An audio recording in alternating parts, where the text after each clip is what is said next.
to doing something, they can do it, be it in football, be it in life, be it in the classroom, they can get it accomplished. And we want to be a part of that. And with all that being said, our first announcer, first person who's speaking on speed, and as a guy that I've known since 1987, his name is David Washington. David has been in sports for over 40 years. He's a lot older than he looks, I can tell you that. So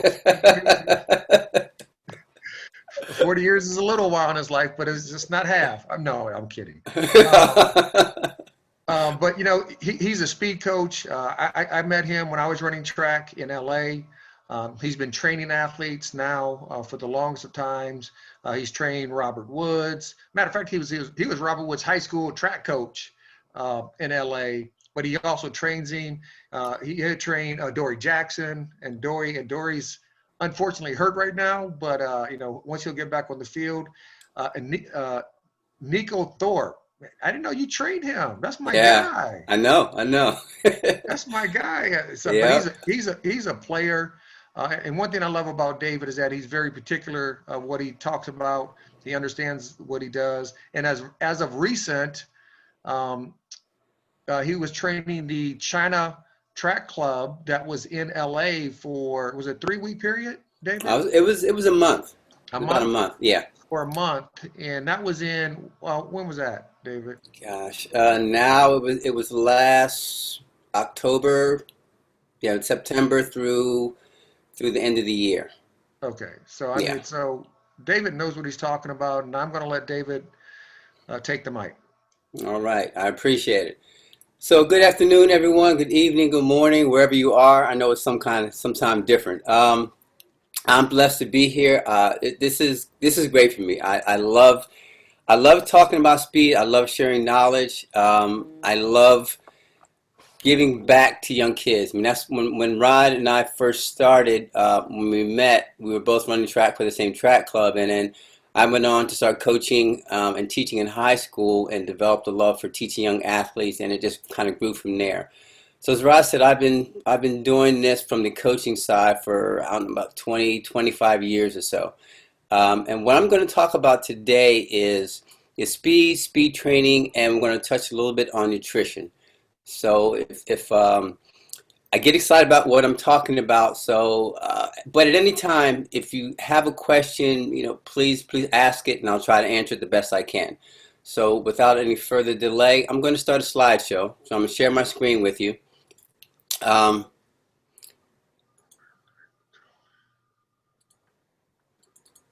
right, can everybody see this? Okay, let me see if I can enlarge this so everybody can see it. Trying to find where I can just get this full screen. Whoops, sorry about that. You would think after all this time I'd be able to do this without any delay. There we go. Can everybody see that? Yeah. Yes, coach. Okay, so we'll start with this. Okay, so I saw this because this is what I love. I love speed. So this is about the love of speed.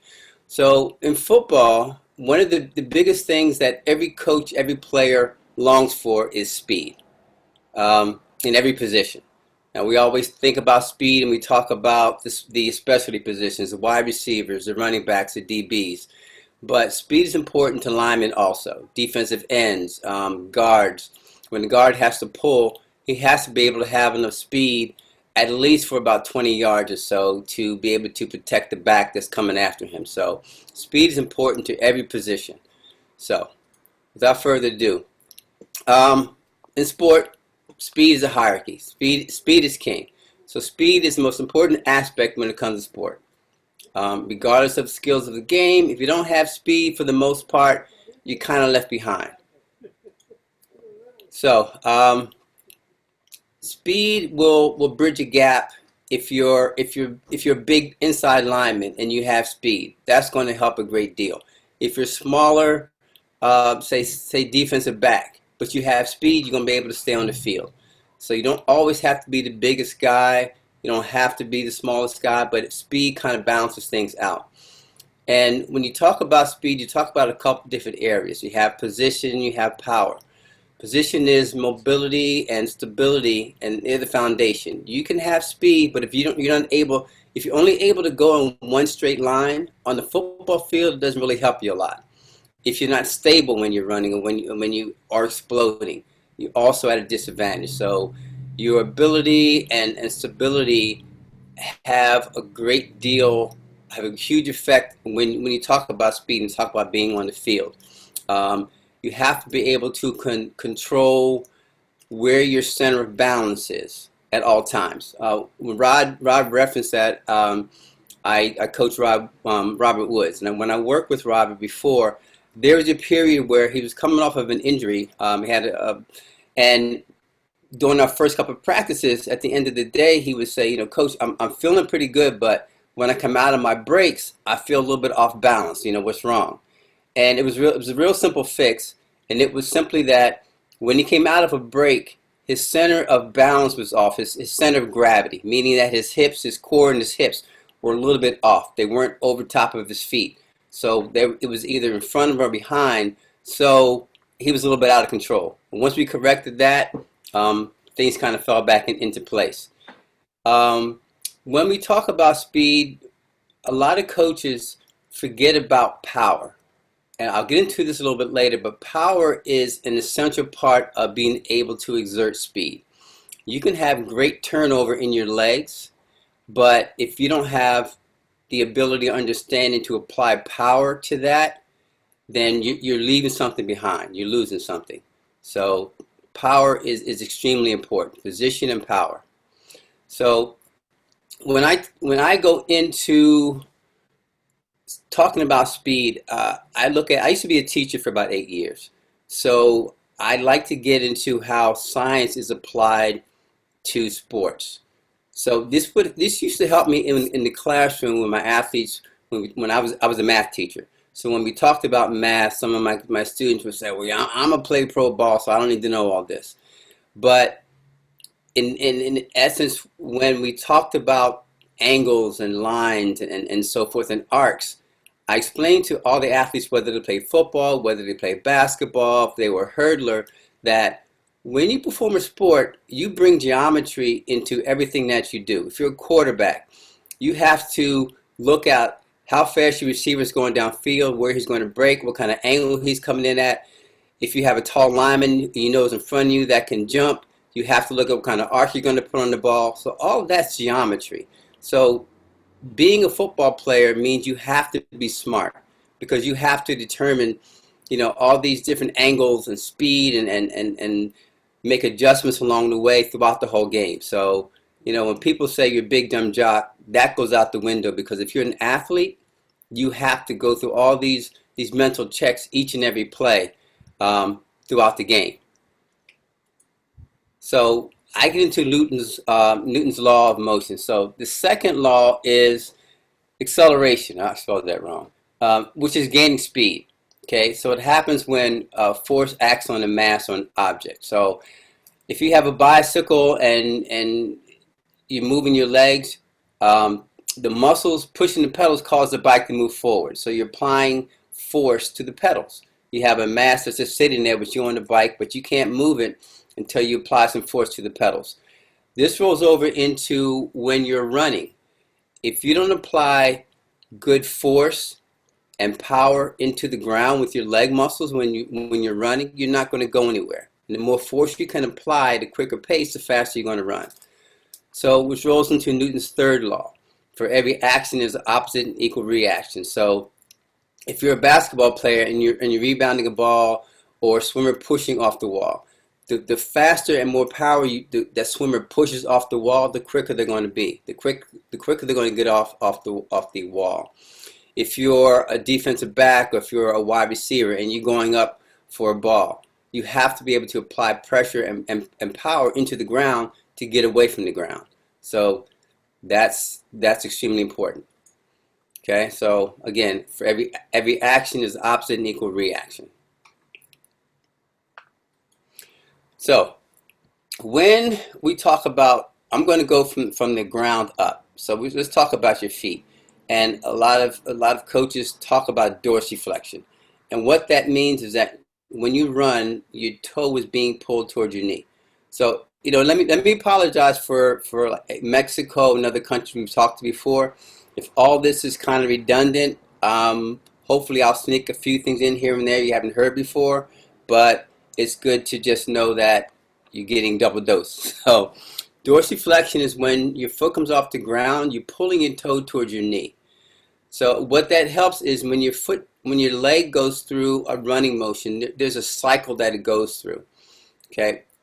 And when you dorsiflex, it enables your Achilles to stretch out, and it's going to be able to apply more force and explosion when the foot pushes off the ground. So it's kind of like a rubber band. So the Achilles is pulled tight as the toe comes up, and once it releases when it hits the ground, there's a little more force that pushes into the ground and allows the body to go away from the ground.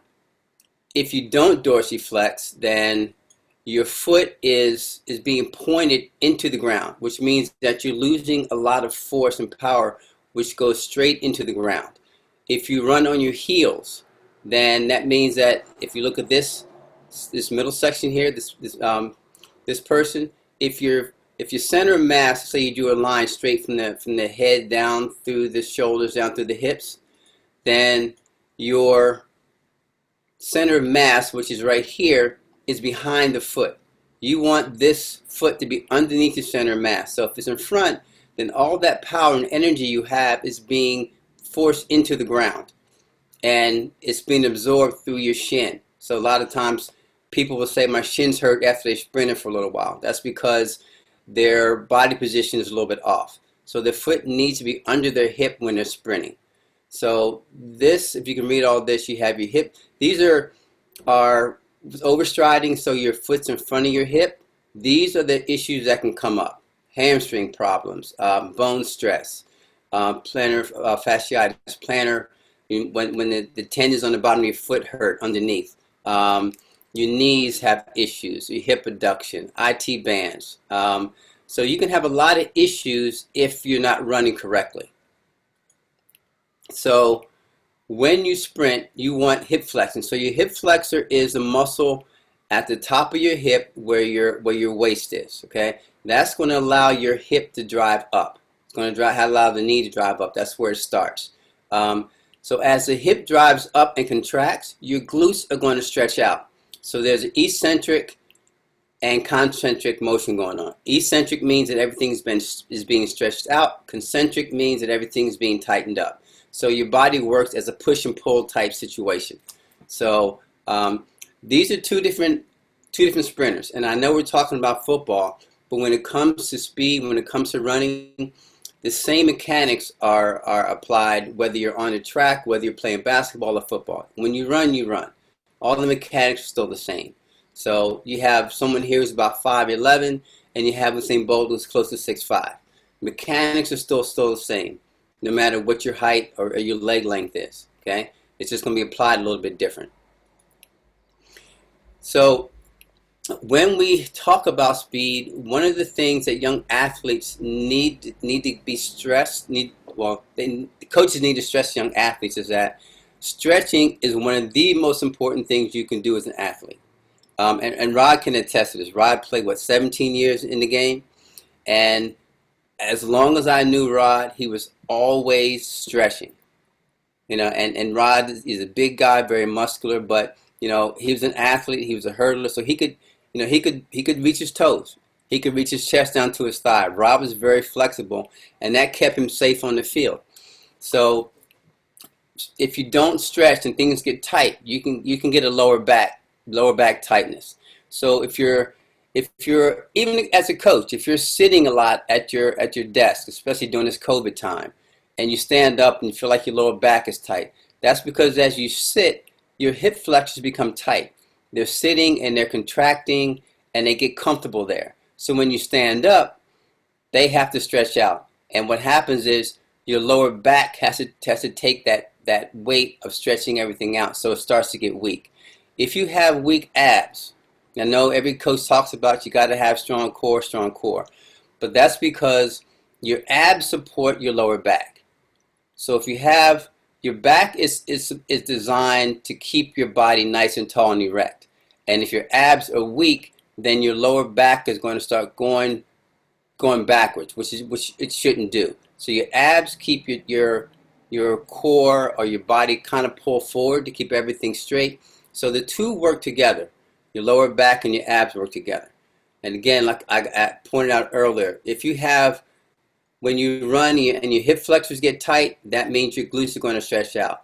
If your glutes are weak, that means your hips are going to be a little tight. So everything works in tandem. So as an athlete, you want to make sure that you're working everything, front, back, each side, to make sure everything is nice and balanced.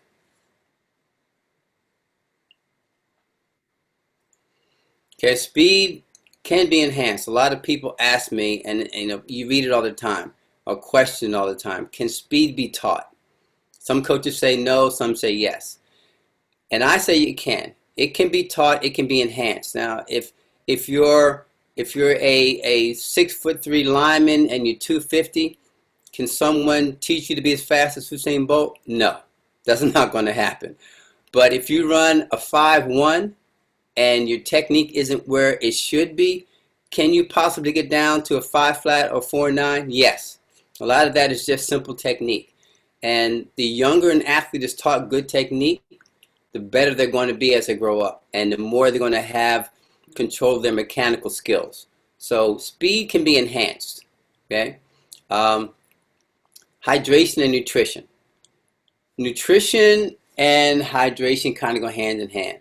There's a lot of studies that say the first thing you do in the morning when you wake up is to drink a glass of water. And that's because your brain is like a sponge. So at night, that sponge gets dry, and you want to rehydrate it in the morning. And it just helps everything fire faster, you're thinking clearer. You start your day off better if you drink a glass of water first thing in the morning. And throughout the day, you want your athletes to make sure they stay hydrated. One of the rules I tell my young athletes, and it's just to get them into a good habit, is every time you sit down and have a meal, have a glass of water. Every time you go to the bathroom and you have to urinate, drink a glass of water. And that in itself allows you to have, anywhere from 6 to 8 glasses of water throughout the day. So it's something that you don't have to think about if you put those little small practices into place. Nutrition. A lot of people will say, I don't have time to eat. But nutrition, especially for young athletes, is extremely important. They should be eating anywhere from 4 to 6 times a day. And what they put into their body is important. You have guys who think, I got to gain weight, and they eat everything that's in front of them.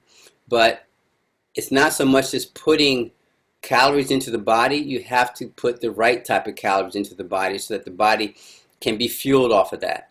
And I'm sure, like most coaches, the best example I can give is if you have 2 different cars in your driveway. You have one that's a high performance car, and you have one that's your everyday get up and go to work car. You're going to treat them totally different. The everyday get up and go to work, you're going to put normal gas in, you're going to change the oil every now and then. Your high performance car, you're going to have a cover over it, you're going to take your time and put the right gas in it, you're going to make sure that it's serviced the way it should be, because it's going to cost you a lot of money if you don't. So think of the body as the same way. If you're an athlete, you're a high performance engine, and you have to treat your body as such. So whatever goes into your body is going to allow your body to perform at that level. So if you put a lot of junk food in your body, all you're going to get back is the ability to perform the same way. So you want to make sure that you're eating the proper foods and eating the right amount and so forth throughout your whole day. So coaches, make sure that you give your athletes frequent water breaks. Please don't use it as a punishment. If you don't complete this task, exercise the right way, you don't get a water break. That's not doing anything but hurting the athlete, and in the long run hurting the team as a whole. So make sure you give kids enough ample time to have water breaks. Just readjust your training schedule to allow that to happen. It's just healthy and safe. Okay. I know all this will be taped, so I'm not going to read all of this, but Kids, stay away from, the hydrated, the caffeinated energy drinks, the Red Bulls. I'm not saying anything against the Red Bulls and the Monster drinks, and that. If that's what you want and like to get a little edge, that's fine. But as young middle school, high school athletes, don't drink 3 or 4 Red Bulls before a game. Don't allow them to do that. It's unhealthy. You don't know how your heart is going to react to. There have been stories where kids in high school have down 3 or 4 energy drinks before a game, have heart attacks because their heart just wasn't ready to handle all of that. So you want to make sure that whatever they're drinking is healthy. Not too much sugar, don't have a lot of caffeine and taurine and guarine and all that kind of stuff in it. If the kid can't pronounce it, don't drink it. As simple as that.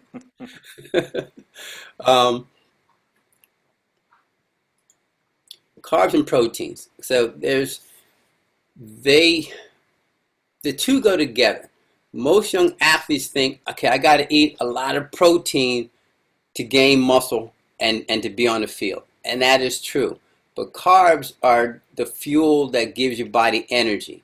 So you want to make sure that you're eating a lot. The kids are eating the right amount of carbs. So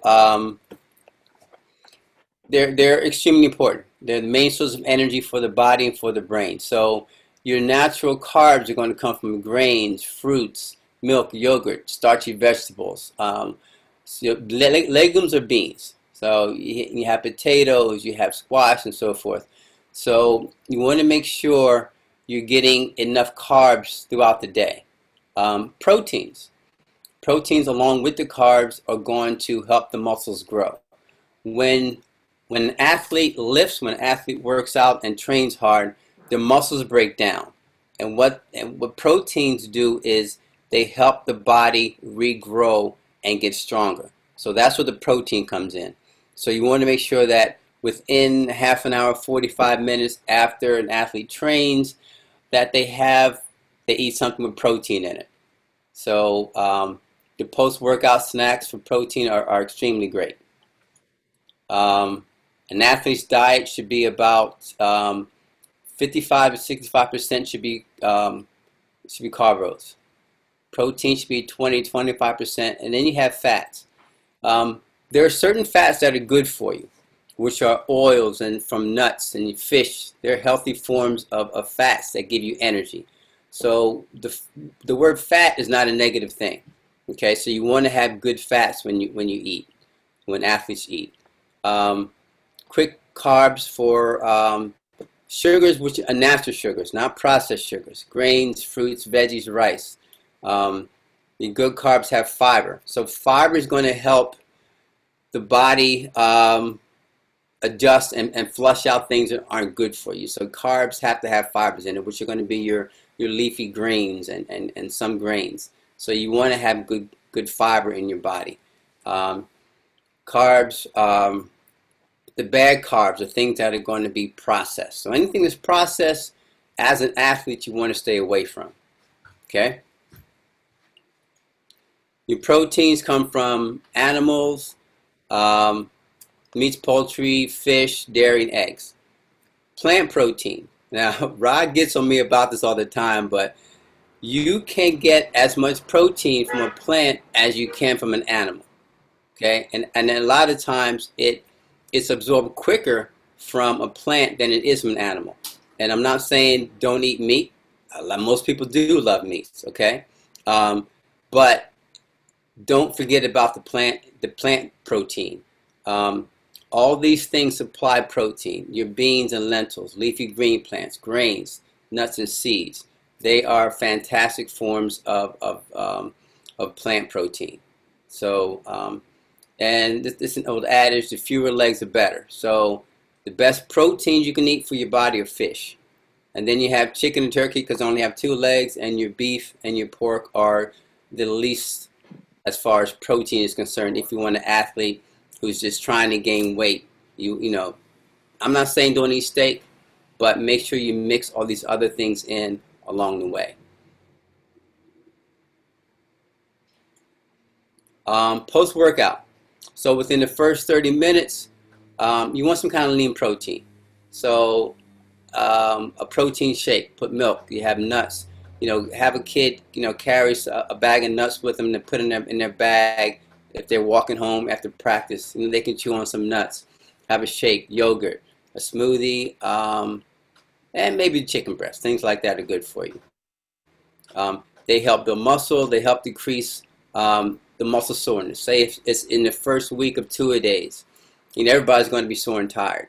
So the more of these things you can eat right after practice, the better off the athlete's going to be when they come back to practice the next day. When you have young athletes go into their, preteens and the hormones are all over the place, good lean protein are going to help those hormones settle down a little bit. So it's going to help them focus a little bit more in practice. It's going to help them perform a little bit better. I'm not going to walk through all of this. I've put together some workouts. And again, like I said, Mexico, you guys already kind of have this.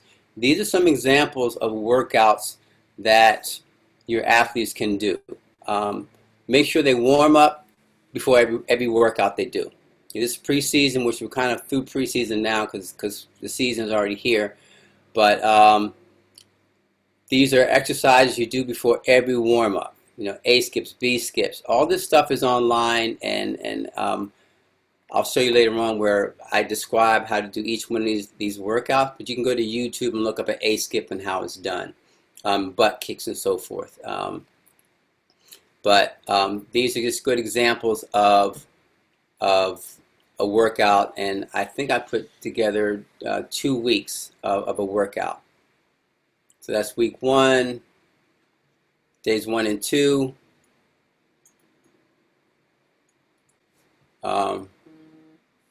Here's days 3 and 4.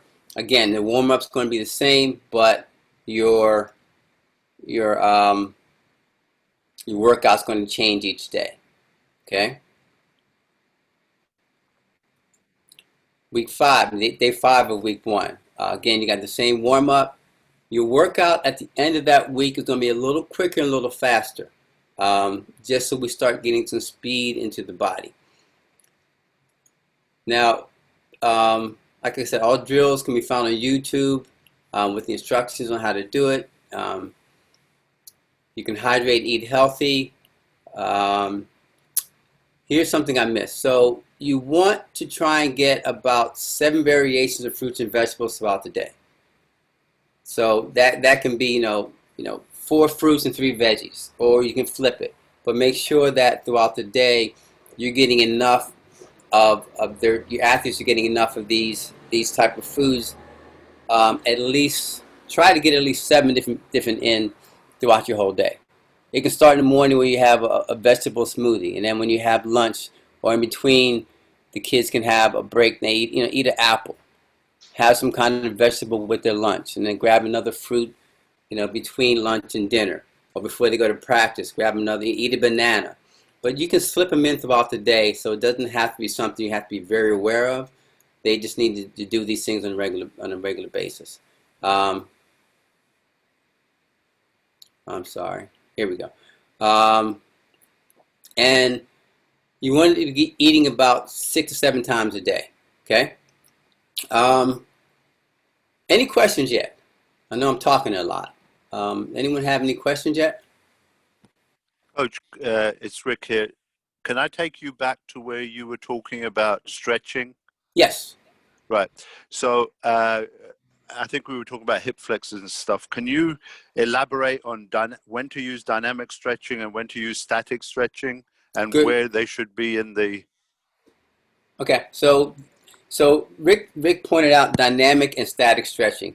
I'm assuming everyone knows what they are, but I'm going to just explain it anyway. So dynamic stretching is simply stretching as you move. So that's an A skip. You're jogging up and down the field and you're driving your knee up and down. That's called an A skip. So you stretch as you do that drill, and you bring the knee up, your glute and your hamstring are being stretched. And as the leg is coming down that side, your quad and your hip flexor are being stretched. So that's a dynamic stretch. So as you're moving. A static stretch would be if you're standing in place and you tell your kids, okay, let's bend over and touch your toes. So you're standing in place and you're just stretching your hamstring and glutes. So both exercises do the same thing, just in two different ways. Now, I prefer to mix the two, meaning that at the beginning of your workout, you go through a series of dynamic stretches. So your heart gets racing, the blood's pumping through your body, your core temperature is being leveled up, so that your whole body is being warmed up. Then, once you break a sweat and you're at the end of your warm-up, you can sit down if you feel like, I haven't really quite got my hamstrings where I want to, or my quads, or my hip flexor, or my shoulders.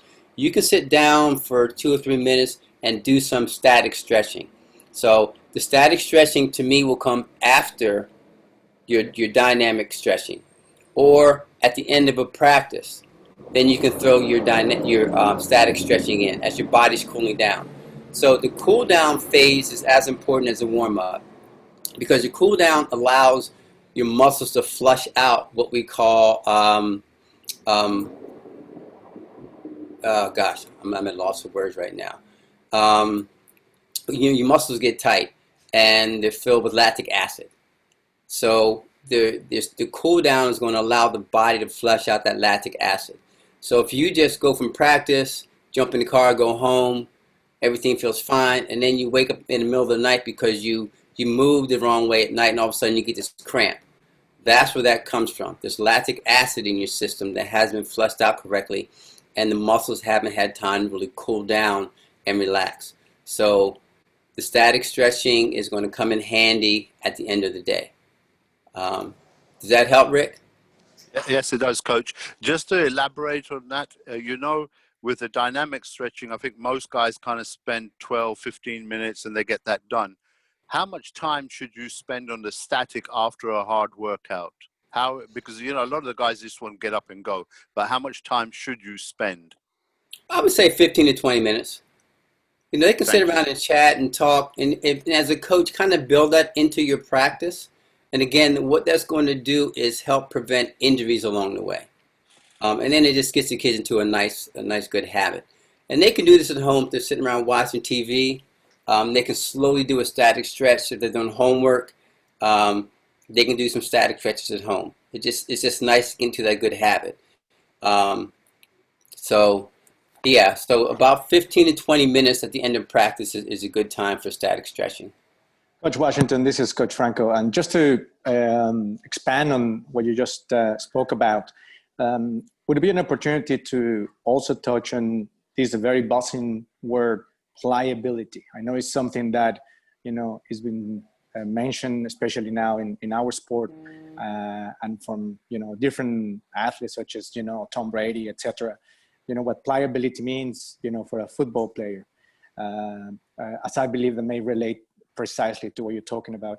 And the other thing is that, I think some players sometimes get a little bit confused as to what we mean by aerobic and anaerobic, workouts. And you just talk about, lactic acid, which is mainly, produced when you're doing an anaerobic. So at one point in time, it would be great just to hear, your 2 cents on those two topics. Okay, so pliable means that it's just like clay. If clay is soft, it's very pliable. You can move it and stretch it and make it do different things. Your body is kind of the same way. If your body is tight, we talk about linemen, we talk about tight hips. As a defensive back, coaches look at, do they have pliable or mobile, hips that are agile, which means that you have to be able to move on all different kind of planes.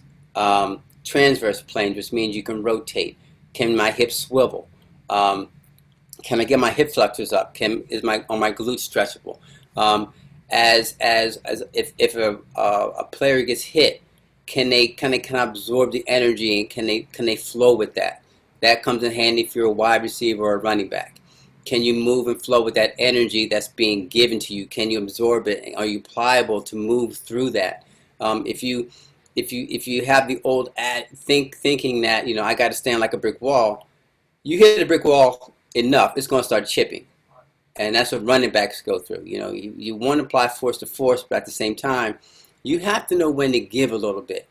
and let that force roll off of you. So you have to be pliable.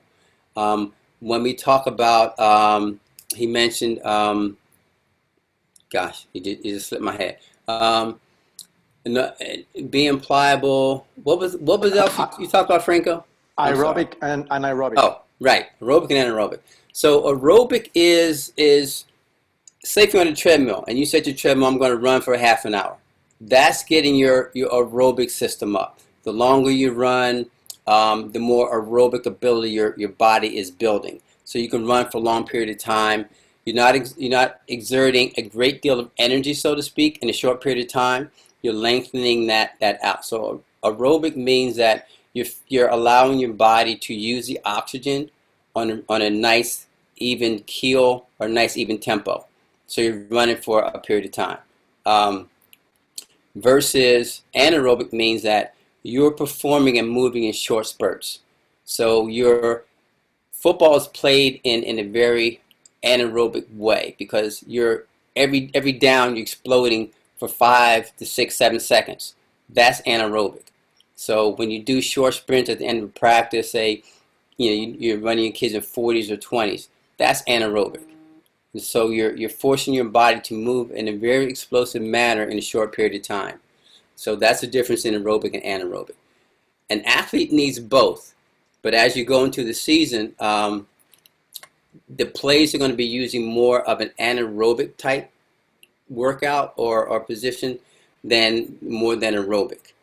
And let me go back to where we talked about the workouts. And your bigger athletes, this came up in the question before, what can my linemen do? Because some of the workouts, say if they're running 350s or 400s or things like that, most linemen are going to look at that workout and say, I'm not doing that. I'm 250 pounds, I'm 275, I can't run a 400.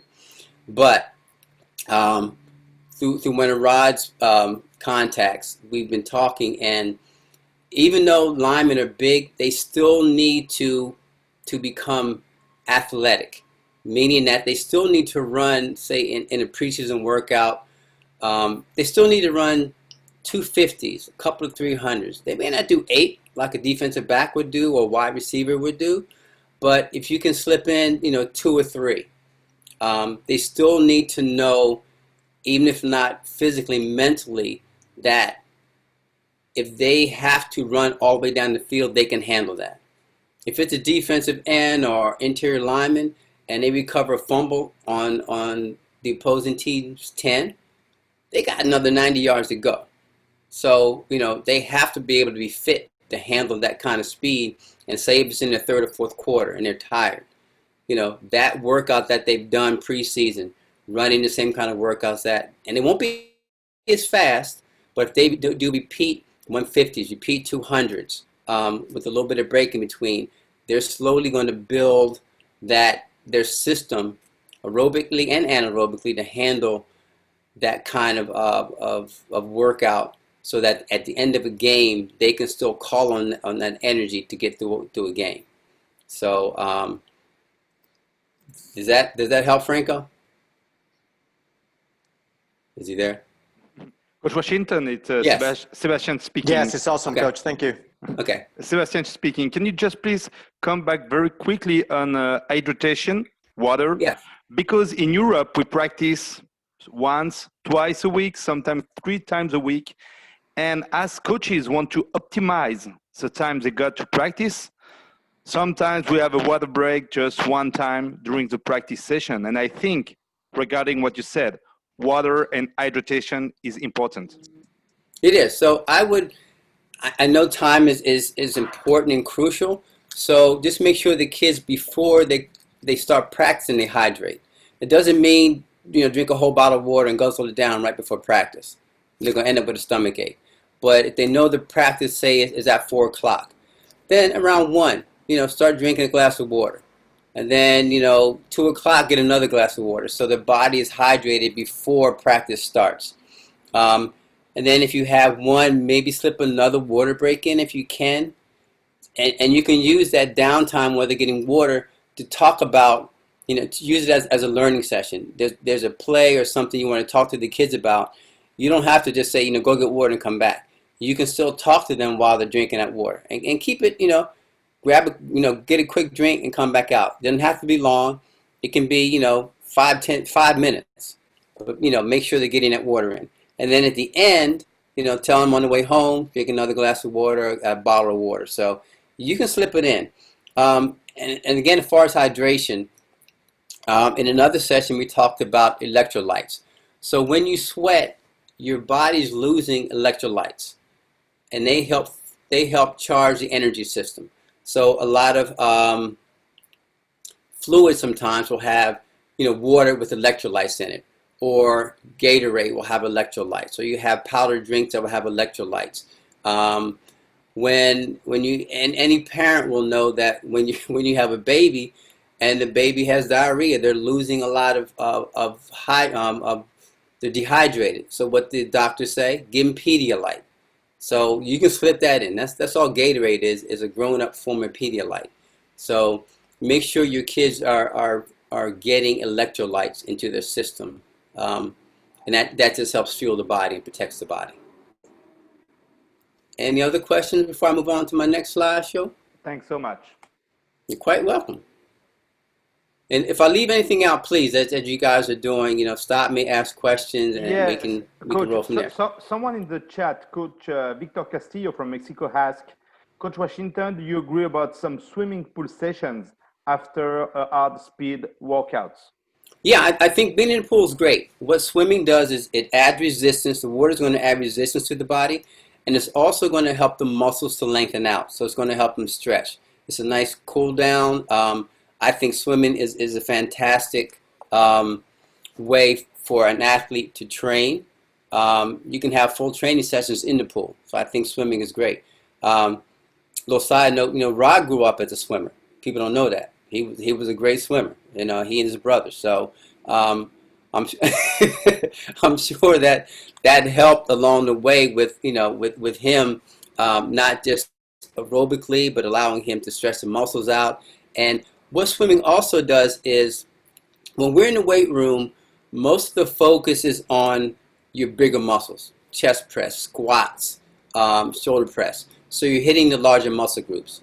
So what happens when an athlete gets injured is, a lot of times a person moves or they get hit a certain way, and it's not a lot of times that the big muscles get injured.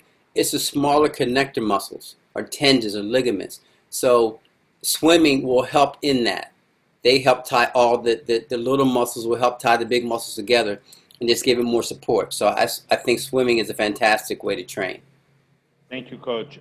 Someone on the chat from Turkey asked, what does Coach Washington suggest as a halftime snack? Ooh, a halftime snack. A fruit, something to drink. If you want to give the kids a treat, a little piece of chocolate, that little bit of sugar is not going to hurt. So give them a little bit of energy. You don't want to give them a turkey sandwich at halftime, but a fruit, something to drink. For O-line, yeah, you can. A sandwich. And a lot of people will bring the energy bars. And I'm not going to say don't do that, but look at what's in the energy bar. Read the label. A lot of these energy bars are just pumped full of sugar, which you don't want. Because if you get a kid, a lot of sugar at halftime, yeah, they'll go in the third quarter full of energy and pumped up, and at the beginning of the fourth, they hit this low. You get this sugar high, and then you get this crash. So you want to make sure whatever you give them at halftime, if it is going to be sugar, it's natural. That's, natural sugar will come from pineapple or bananas, those type of fruits. So if you're going to give a kid an energy bar, make sure that it's a healthy energy bar. Read the label and make sure that the sugar and all this added stuff isn't in it. The less it has in it, the better it's going to be for you. Okay, so you can do that. Thank you, Coach. You're welcome. I've got another question. Someone Yes. is asking if you prefer speed program during the off season or during the season, and is a speed program off season is a disadvantage regarding the strength program? Okay, they all work together. So you want Preseason, definitely have a speed program in place. As the season starts and you're in season, some of the longer things and harder things you're doing, like say in the beginning of the season, if you have people do, say, repeat 150, say they have 8 to 10 150s in the practice, you don't want to do that during the season. But you want to maintain your speed and your speed strength, or your speed endurance. So yeah, you can throw in some speed work at the end of practice. You can have them do, maybe once or twice a week, repeat 100s at the end of practice with the minimum time. It can be 5 or 6, but they can sprint 100. Give them 20 seconds, sprint another 100. But make sure that when they sprint, they're giving their all. Most athletes will. What they do is they'll in their mind say, okay, we have 10 100s, coach, end of practice. So in their mind, they're going to say, I'll get through this, but I'm going to give each one of my 100s, I'll do the first one to look good for the coach. I'll run all out, maybe the second one. But 3, 4, 5, and 6, I'm going to be on cruise control to save my energy for the last one so I'll look good again. And yeah, it looks good for the coach who looks up every now and then, but they're not doing anything but hurting themselves, because if they can sprint each one of those as hard as they can, and yeah, maybe the first 5, they're going to be in the front. But that lactic acid kicks in on 6, 7, 8. But if they can push through that, they get more benefits out of that, because that's where your speed is developed and born. When the lactic acid kicks in and your body is at its end, and you think you can't do anymore and you push through that, that's when the muscles are being broken down and torn down, and that rest time is going to rebuild. So you can sprint during the season. Just make sure you're not overdoing it for the look at your practice, how much work they've done that day. But there's an old adage of, once you get speed in your body, keep it. So once you get to that speed level, make sure every day they're sprinting hard. Doesn't have to be a lot, but make sure that they keep that in their system. And then tying in the sprinting and the lifting, they go hand in hand. But you want to do your sprint workout and then go lift, because what happens is, if you lift first and then go try to sprint, you're doing it's counterintuitive. The lifting is going to contract all the muscles, make them tight, and then you're going to go out and try and do this explosive workout and stretch everything out. You're going to hurt something. So you want to do just the opposite. You want to sprint, take a little break, hydrate, and then come in and lift, and then stretch afterwards. Does that make sense? That's perfect. Thanks so much. You're welcome. No more question for the moment about speed clinic. Okay. All right. So I'm going to move on to the next. Okay. Your strength exercises for speed. So when we talk about speed, let's talk about the muscles that are used for speed. So your core obviously is extremely important. Your core is kind of like a tree trunk, and your legs are the roots. So the stronger the tree trunk is, that means you're going to have a strong root. Okay, so your core is extremely important. If you don't have a good strong core as an athlete, you're holding yourself back. Sorry about that. You need to have a strong core. But let's talk about more specific. So at the top of your leg is called the hip flexor. So when we sprint, we use our hip extension muscles, or our hip flexors, which roll down into your hamstrings, your adductor magnus, and your gluteus maximus. So that's the back of your leg. So the hip flexors are in the front, which is the psoas major, rectus femoris. They're the muscles that are in front of the legs. In the back are your hamstrings and your glutes. Okay, and then you have around your knee, at the bottom you have your hip flexor, your knee flexor muscles. So from the knee to your core is your primary running muscles for your legs. So those need to be strong, they need to be flexible. And again, like I said, you work in your front and the back of the leg. They have to be good and balanced. A lot of times you'll have pulls or strains because there's an imbalance. People will squat, but that'll get the hamstrings and glutes, but you also need to do extra work for the hamstrings. A lot of times hamstring pulls are because there's an imbalance. All of a sudden you're on the field and you see the running back or a receiver sees an open field and they try to open up and sprint harder, and their hamstrings aren't used to that, and something's going to give. So make sure that there's a good balance when you're in the weight room.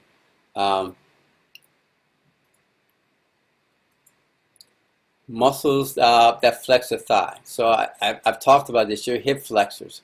So your iliopsoas is your iliacus and your psoas major. They are up here. They're the muscles that allow your hip, your knee to drive up. So there's one muscle, your psoas major, is actually attached to your lower back, and it runs under your pelvis and attaches to the front of your leg. So sometimes when you have your lower back is tight, sometimes it's because your psoas major is tight. So you need to be able to go in and stretch that. That's a whole nother session on how to stretch that. But sometimes the lower back pain comes from that. I'm not going to get into all of this stuff right now, but I just wanted to show that your hip flexors are an extremely important part of sprinting. Your glutes, gluteus medius, gluteus maximus, your adductor magnus. All of these things tying together, your bicep femoris, that's typically called your whole hamstring. But it's broken down into 3 different muscle groups. But we call it collectively the hamstring. Your gastrocnemius, these are where the calf ties into right below the knee. All these muscles need to be strengthened when we're talking about speed. These are the muscles that are used when you sprint. Again, you have your psoas major in the front. You have your quad muscles, which this vastus medialis, it's your little teardrop muscle that's above the knee. When athletes have to jump, this is one of the main muscles that's being used. So you want to do exercises that help that.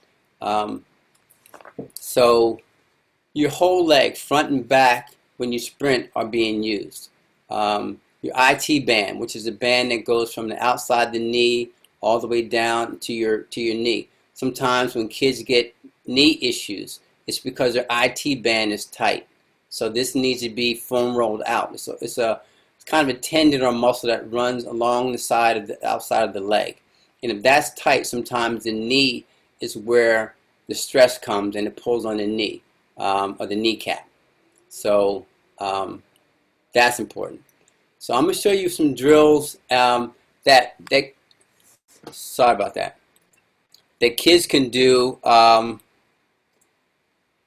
with a band. If they don't have access to a weight room, these are the drills that I use for track, but also can be rolled into football. So it's a hip flexor band exercise. So you want to stand tall. You put the band on the outside leg. The inside leg, you're up high in the ball of the foot, and your leg goes in a cycle. So when your foot comes off the ground and dorsiflexes, you drive your knee up to where it's at least 90 degrees, and it goes in a cycle and comes back down.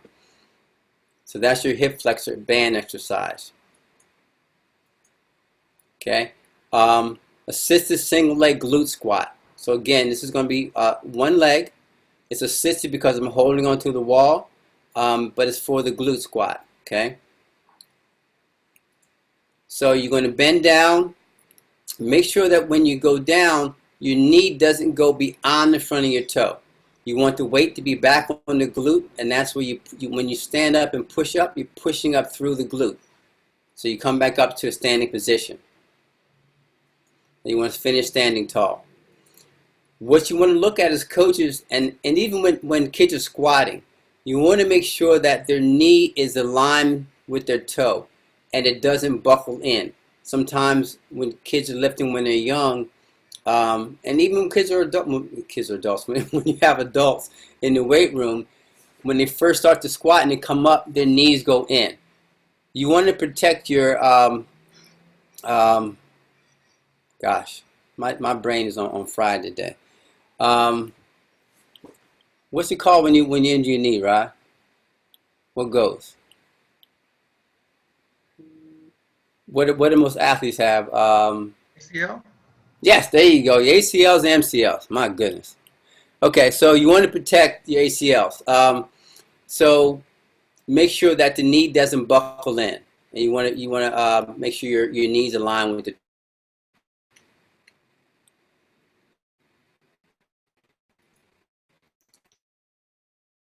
So the next you have your sit. Now this is the VMO when I was talking about your vastus medialis. So it's very similar to the assisted glute squat, but now I want to place not the weight on the hip, but over top of the knee, so that when you come up, that teardrop muscle above the knee is being emphasized. Okay, that's going to allow the kids to be able to push off and explode a little bit more. So you begin standing on one leg, you lower the body with the weight forward, allow the body to descend about 45 degrees to about 90, and then you push back up. And again, this is how it looks. You want to end and start in the same position. Okay, again, I'm on the ball of my foot, on my forefoot. I squat down, make sure the weight's kind of leaning forward, and you stand back up. Okay, so all this will be recorded, and you guys can go back through your notes to see how to do it. Weighted single leg squat. So now your foot is flat on the ground, and as you squat, you're going to sit back. The weight is a kind of counterbalance. So make sure it's a weight that the kids can handle if they're pushing the weight out, but it's also going to help counterbalance so they can sit back on the glute a little bit more. So you're going to squat down and come back up. And you see, I've had a lot of things that are done on single leg, because football and most sports are done on one leg. You run on one leg. As you come out of your stance and you're exploding, you're going to be pushing off of one leg. So a lot of times it could be an imbalance initially, but if you do exercises that are single leg and you do both legs, that weak leg is going to eventually catch up to the stronger leg. Same thing with upper body. You want to do things sometimes that are done on one arm, so that you can balance the body out. This is for your rear delt, and I put this in because as you sprint, we always talk about what your legs are doing, but your upper body is as important, and your shoulders do the same thing that your hips do. The hips allow the legs to move, your shoulders allow the arms to move. So, and they work in tandem. Whatever my left arm is doing, my right leg is doing. Okay, so if your delts are strong or your shoulder muscles are strong, that's just going to help assist and reinforce your legs. The more power you can exert through the shoulders as you're sprinting, and the arm drives back, the better off you're going to be, because it's going to help your legs. So this is a rear delt extension. So you can be in the plank position, get a weight that you can handle with one arm, and you're going to start in the plank position. The weight goes under the body, and then it lifts back up. So you're working that rear delt.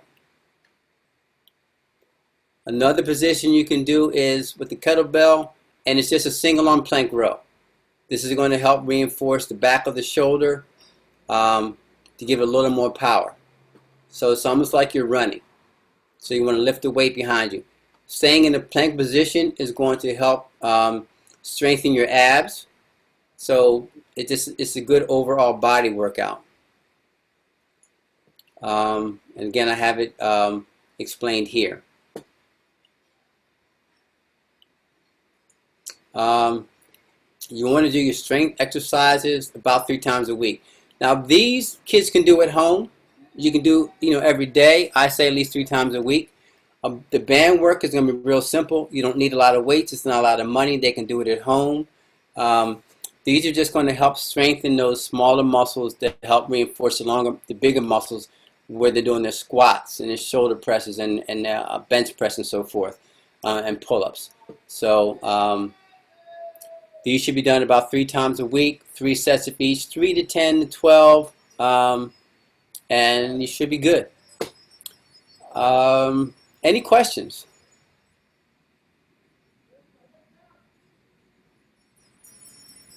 Wow, no questions. All right. It seems that it was very clear, Coach. I've got just a question, but not on speed or whatever. But would it be possible to have your PowerPoint presentation to share it with the people who are attending the clinic session? Because that's very, very great to see that. But I think that they could share also with players and coaching in their own team. Yeah, yeah. We can make that happen. So you want each coach to have access to the workouts or the drills, or? If you could send me on my mail, I'm gonna send you my mail on a private message on the chat, and if you could send it to my mail, it would be great. Yeah, I can do that. Hey, No problem at all. Sebastian, I'll just have David send it to me, and then I'll send it to you, and then you can distribute it to. Perfect. Thank you so much, Rod. On the call. And Sebastian, if there's something that you think I missed that you want me to cover, I can do that too. No. So in the meantime, if you have any questions, just send it to Rod and I'll cover it. Yeah, no, just a snack for all line during the halftime. That's it only. Okay. Coach, this is Coach Frank. Just one more, maybe an extra question in there. Yep. I know you mentioned this in previous Zoom calls, and recently one of the questions that I get asked from high school, players is, "Hey, Coach, what do you recommend me to do as a, extra activity, right? To complement with football?"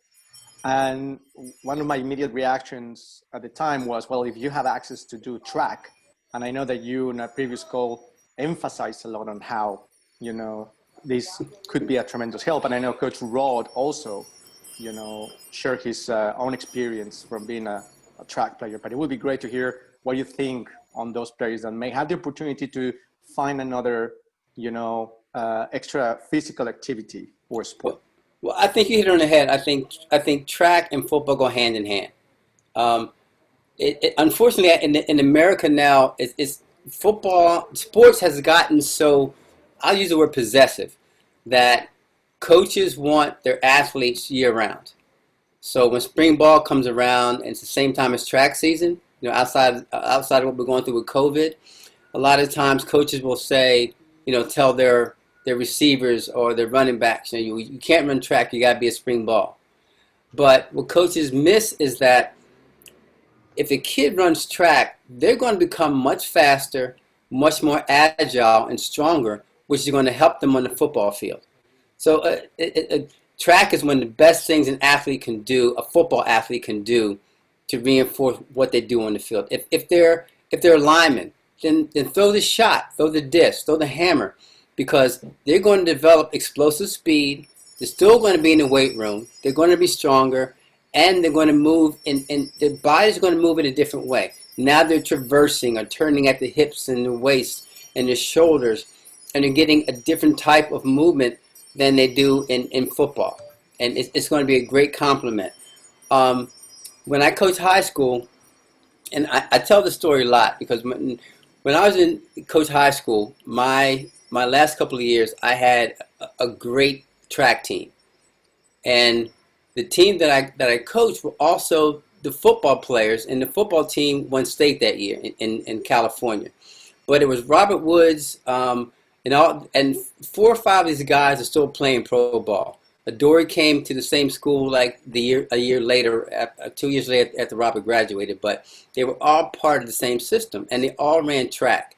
So a lot of times the kids would come to me and say, the kids who didn't run track, so my relay team, which that year had the fastest time in the U.S., and my 4x1 set the California state record, and I think it's like the second fastest time ever for high school.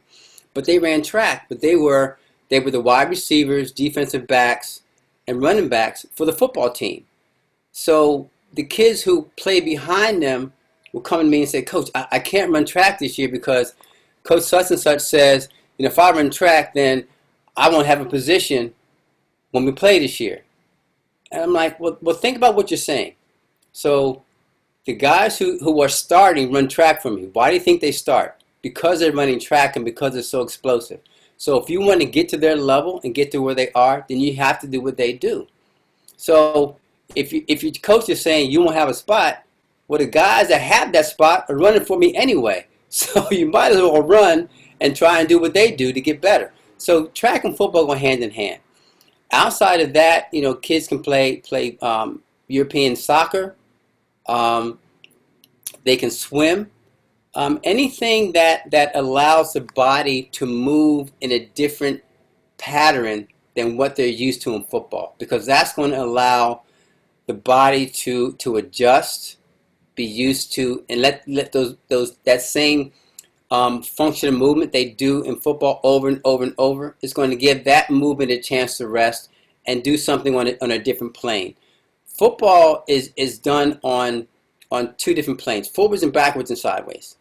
We need to go up and down. We need to go and twist the body, twist the hips, twist the shoulders. So any other sport that's going to allow them to do that is great.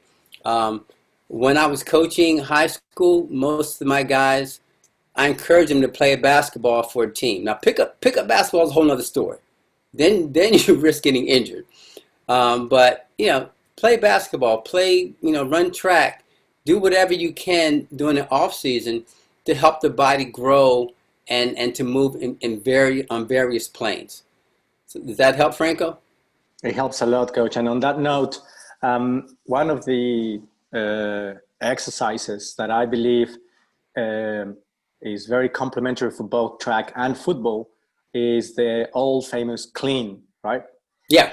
What would be your 2 cents for those younger coaches when they try to teach such technique or introduce such exercise into younger players, especially if they have not had experience of doing that the first time? Ooh, Franco, that's a loaded question. Because, and I say it's a loaded question because a lot of young coaches will, if they don't have the resources to have a strength coach, say in high school, then they're going to revert to what they were taught and how they know how to do it. So if they don't have the right technique, then they're going to teach the wrong technique to their athletes.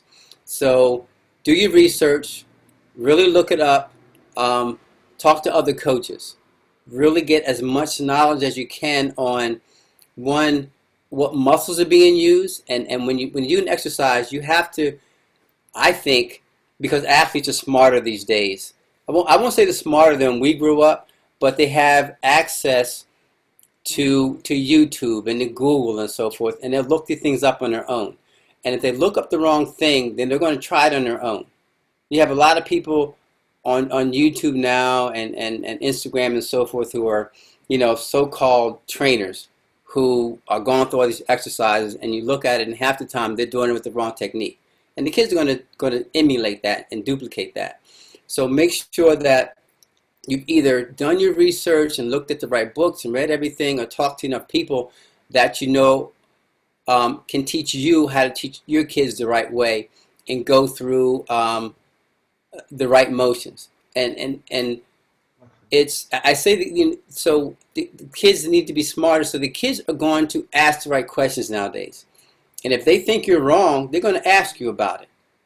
And I think that when I coach people, I not only show them what I want them to do and tell them what I wanted them to do, but I explain the benefits of what they're going to get out of it. What muscles are going to be used, how it's going to work on the field, how it's going to work on the track.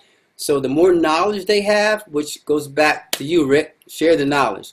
The more knowledge they have, the more confident they're going to be in you as a coach, and the more confidence they have in themselves. And if they know why they're doing it and the benefits they're going to get out of that, they're more apt to go out and try and do it harder and better. When we were coming up, we were just told, go do, and we did it without being told why or how. We just did it. But I think nowadays you can avoid a lot of injuries if you do your research and you're taught the right angles and what muscles are going to be used to do that exercise, and then get the ego out of it. A lot of times kids will say in the weight room and they have to do it clean. And you have, in high school, you're going to have a large range of sizes and weights. And the kid who is 6 foot 190 is going to clean a certain weight. But then they may have the kid behind him who's 5'8", 165 pounds. he's not going to be able to clean that same weight. But in the weight room, the ego is going to get in the way. Oh, I can do this, coach. I can do this. And they're going to end up hurting themselves. So make sure that they're doing or lifting the weight that their body can handle. And, you know, check the ego at the door. Lift what you can lift. And as a coach, watch what your kids do. Don't allow them to try. You know, you're going to have some freaks of nature here and there to be able to lift heavy, even though they're a smaller frame. But most kids at that age aren't. And their ligaments and joints aren't going to be able to handle some of the weight that the kid in front of them can do. So, you know, make sure they check their ego and stay within their own lifting frame, so to speak. That was a spot on, Coach. I really thank you, because I think that will help younger coaches, but also because ultimately, to your point, by doing it not only the right way with the proper technique, will elongate the lifespan of the athlete. And that was great. I appreciate it, Coach. Thank you. You're welcome. Any other questions? All right. Well, with that, I will turn it back over to Mr. Woodson. And if you have any questions, you can shoot them to Rod, and I'll get them and roll from there. Can you stop share? I can do that. Oh, I think. There we go. Uh-oh.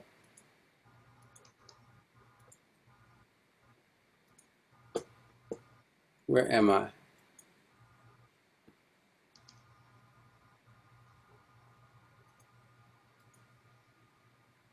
There we go. There we go. All right. All right. I'm back. All right. Since David took up all the time of our Zoom session, good gracious. I'm sorry, man. I got on a roll. Yeah, you did. You know, so Darren Perry lives on the East Coast, and his power's out. He left this morning, came back, and his power's out in his house. But nevertheless, we're going to do a little Zoom with our defense. I got 6 defenses for everybody, 3 base, 3 sub. And, you know, I'll be a little bit more exotic than Darren. Darren plays a little more, what do I say, to the vest as a coach than I would. I'm a very aggressive person in life, so I'm a very aggressive person in teaching football. All right. So I'm going to go.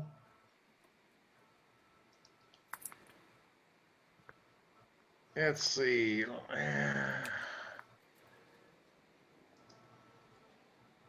I'm glad I'm not the only one.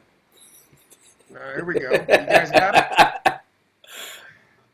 Yeah, that's up. That's starting. All right. So here we go. So this is. My screen is black. Is anybody else that's just black? Yeah, it's black. We don't see anything.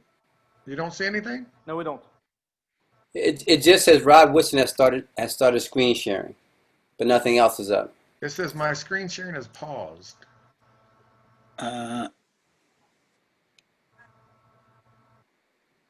It's still dark.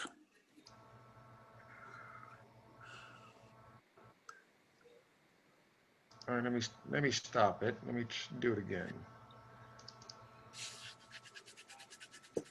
I'll try one more time. There you go. That's better. Okay. So if that little thing is yellow, that means it's paused. All right, here we go. So remember this, the one thing we want to make emphasis of especially when you're talking defense, because Darren was going to do 3-4 defense. I'm doing 4-3, but it's the same thing, guys. All right, it's whoever your best players are, those are the players you're going to put on the field. So we see here, you know, we have a Sam, we have a Mike, we have a Will. And in a 4-3, this Leo, that's what we call him, would be this. So we would here would be the Sam, the Mike, the Buck, and the Will would normally be where the W's at. That's the 3-4, or excuse me, 3-4. This is a 4-3. All right. But remember, if you can do this in a 3-4 And you can have whoever you want to run these type of plays for you. If your best athlete, those are the guys you want to highlight, right? So here, field slasher palm zone. We just called it slasher. So obviously it's coming to the field. Now you can do this to the boundary, but we normally do it either one. So it's either going to be in the boundary or it's going to be to the field. We normally wouldn't run this in the middle of the field, all right? This is a first and second down run, or a blitz that you can use for run purposes or for the pass. All right, this is a different look. So to talk about it, it's a fire zone. Now, a fire zone is what we call match, carry, deliver, which I'm going to show you guys in another slide. All right, I don't have it on this one, but fire zones is when you bring 5 individuals, 5 players, 1, 2, 3, 4, 5, right? You have 3 underneath. You have the Mike, the Will, and the Leo are underneath, and you have 3 deep. That's what a fire zone is. So remember when you started hearing about fire zones, it was probably late 80s, early 90s. And that was from a guy named Dick LeBeau. He's the architect, the kind of the grandfather of the fire zones. And I had the pleasure of being with him for 5 years as a player, learning from him. And that's his main concept. It's getting pressure on the quarterback, but still having players on the back end where you can cover and not having zero coverage, so to speak. All right. But here, field slasher palm zone. All right, we're bringing a strong safety, the Sam, who's going to stick and get inside the Y, the defensive end to the open side or the field side. The nose tackle is always going to cross face of the center, and then that backside tackle, that's a 3 technique because this is a tight front. All right, it's a tight front, or really an under front, what we call it, right? Because it's reduced to the open side. He lats to make sure he always gets back outside for containment, right? And what we always say in blitzes, especially fire zones, you always want to feed the blitz. And what we mean by that is this nose tackle and this tackle here, they are critical to getting upfield and bringing any run or quarterbacks back to the side of the blitz. That's always critical for blitzes, okay? So field slashers, a 5-man pressure, all right? It's to the field side. The one thing that we understand, the corner to the field side, so the strong safety is blitzing, the corners to the field side is playing palms.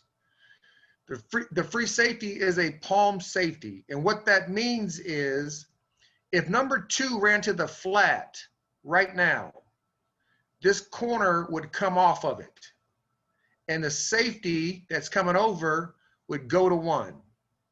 So if this guy came off right now and they try to pop that pass to the tight end, this corner would come off on it and this free safety would go get 1. If number 1 stayed up the field and number 2 stayed up the field, this corner would stay with 1 and this free safety would stay with 2, with the Mike walling 2 all the way down the field. Okay? It's a pro set. This normally versus a 21 personnel, so it's 2 receivers, 1 tight end, 2 backs. Now, the same thing can happen because right here is the formation. In box 1, the formation is to the field. In box 2, the formation is until the boundary, and they got the X receivers to the field, but we still do the same defense because it's played to the field, right? The key to this is on the backside, all right? We call this a loose inside man, all right? We say that when there's only 1 receiver, loose inside man. And then this guy, this Leo or elephant or your wheel backer he calls it, what he'll do is a super buzz. He's going to buzz underneath one. So this guy can be on a loose up top of the X. But once we get two receivers on the same side, on his side, the weak side, away from the field, now this corner is going to play more of a true half the field, like the safety, and the Leo or the wheel, whoever you have playing that position, he's being the corner, right? So he's going to buzz out and be the corner. He's going to be the flat. So really, it's a 5-man pressure, 2 deep look, right? That's exactly what it is. It's no more than that. But to the quarterback, he's trying to figure out who's coming. And that's what you love about fire zones, because you never really know who's coming, and you never really don't have enough people in the back end to cover guys. All right. So we look at, again, box 1, we know to the strong side, he's coming. The free safety's coming over, playing palms coverage, playing loose inside man. The Leo is buzzing out for the super buzz. Box number 2, now that pro formation is into the boundary, we got the X to the field. We're still coming to the field. That Sam or the strong safety is still coming. The Sam now does not have to come underneath that Y, because there's no Y there, right? Now, if that tight end, if the end kick back, or the tackle kick back to block the Sam will cross his face. All right, the Sam will cross his face, and then that's strong safety will still he'll still be coming from the outside. All right.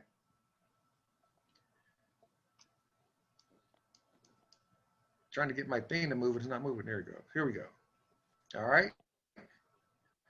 And then the great thing is the Mike backer and the Will backer always takes 2 and 3. Okay. 2 is a tight end. 3 is going to be one of these backs. All right. He's going to be one of these backs. That's going to be coming to the strong side. Or if it's coming to the weak side, so say he comes to block, the fullback comes to block the strong safety, the halfback comes to the right side of the defense. Now this Will would step over here to have him, and he'll cover him with depth. There's no pressure rush. There's no hug rush. This is all with depth. All right. So you always have guys in a hole. All right. Go to number 2.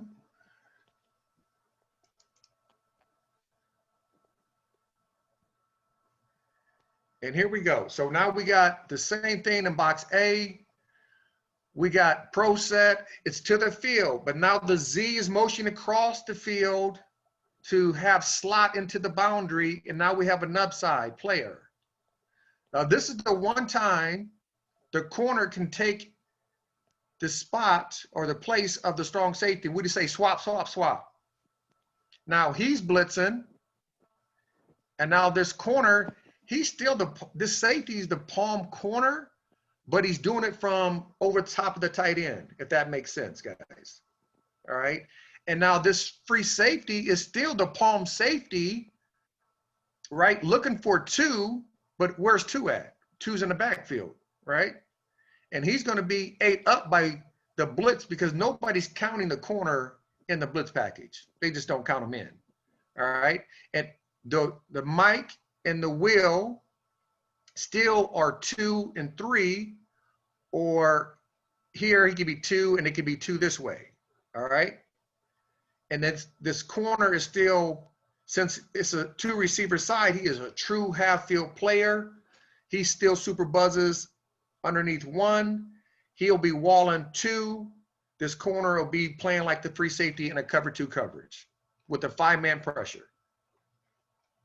Does that make sense? Any questions? Box 2 is just versed, right? They started in slot, came over to the pro set, just like if you go back up to box 1, all right? You go back to box 1, they finish up just like this, but they started in slot, right? They started in slot. They're going to come back over to a true pro set to the field. This corner was in swap or trade, right? And then it trades back to the strong safety. So once the Z comes back in motion, we trade. All right. This corner comes back out and plays the palm corner. The strong safety is going. This free safety is coming back over the top playing palms, right? Now remember though, the key though is if one goes up the field and two goes up the field, the corner will have him, the outside corner will have him, and the free safety would have him. And then we still have the wall two by the Mike backer, and the will be walling the other way if there's a receiver there, right? Now in box C, now we have versus 12 personnel. We're to the field still, right? The blitz is still to the field. I'm gonna try to make this a little bit bigger so everybody can see it.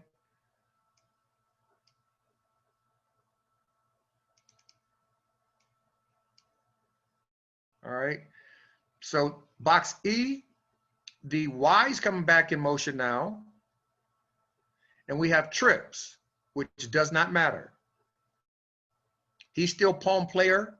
He's the palm player off of, he's blitzing. The free safety is coming over being the palm safety. We're still a wall two and a wall three player. All right. And what wall means is when you hear wall, and you can name it whatever you want to, he's taking that all the way to the end zone. So if this guy comes over here and runs all the way down the field, he is taking him.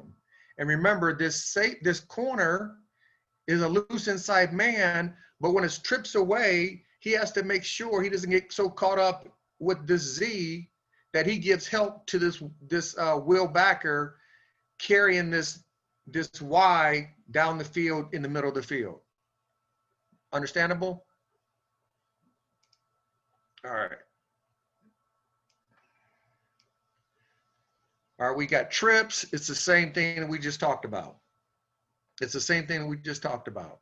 Now, if they were in a bunch, so say the Z was down here, he had to say the Z came in with a Z in motion, and he made a bunch. We're all going to play a little bit softer. We're going to let everybody unfold, and then we'll match our coverages with this guy taking the first guy to the flat. He's still playing a half field safety. He is still match number 2, and he'll match number 3 coming inside or vertical. Is that understandable? All right.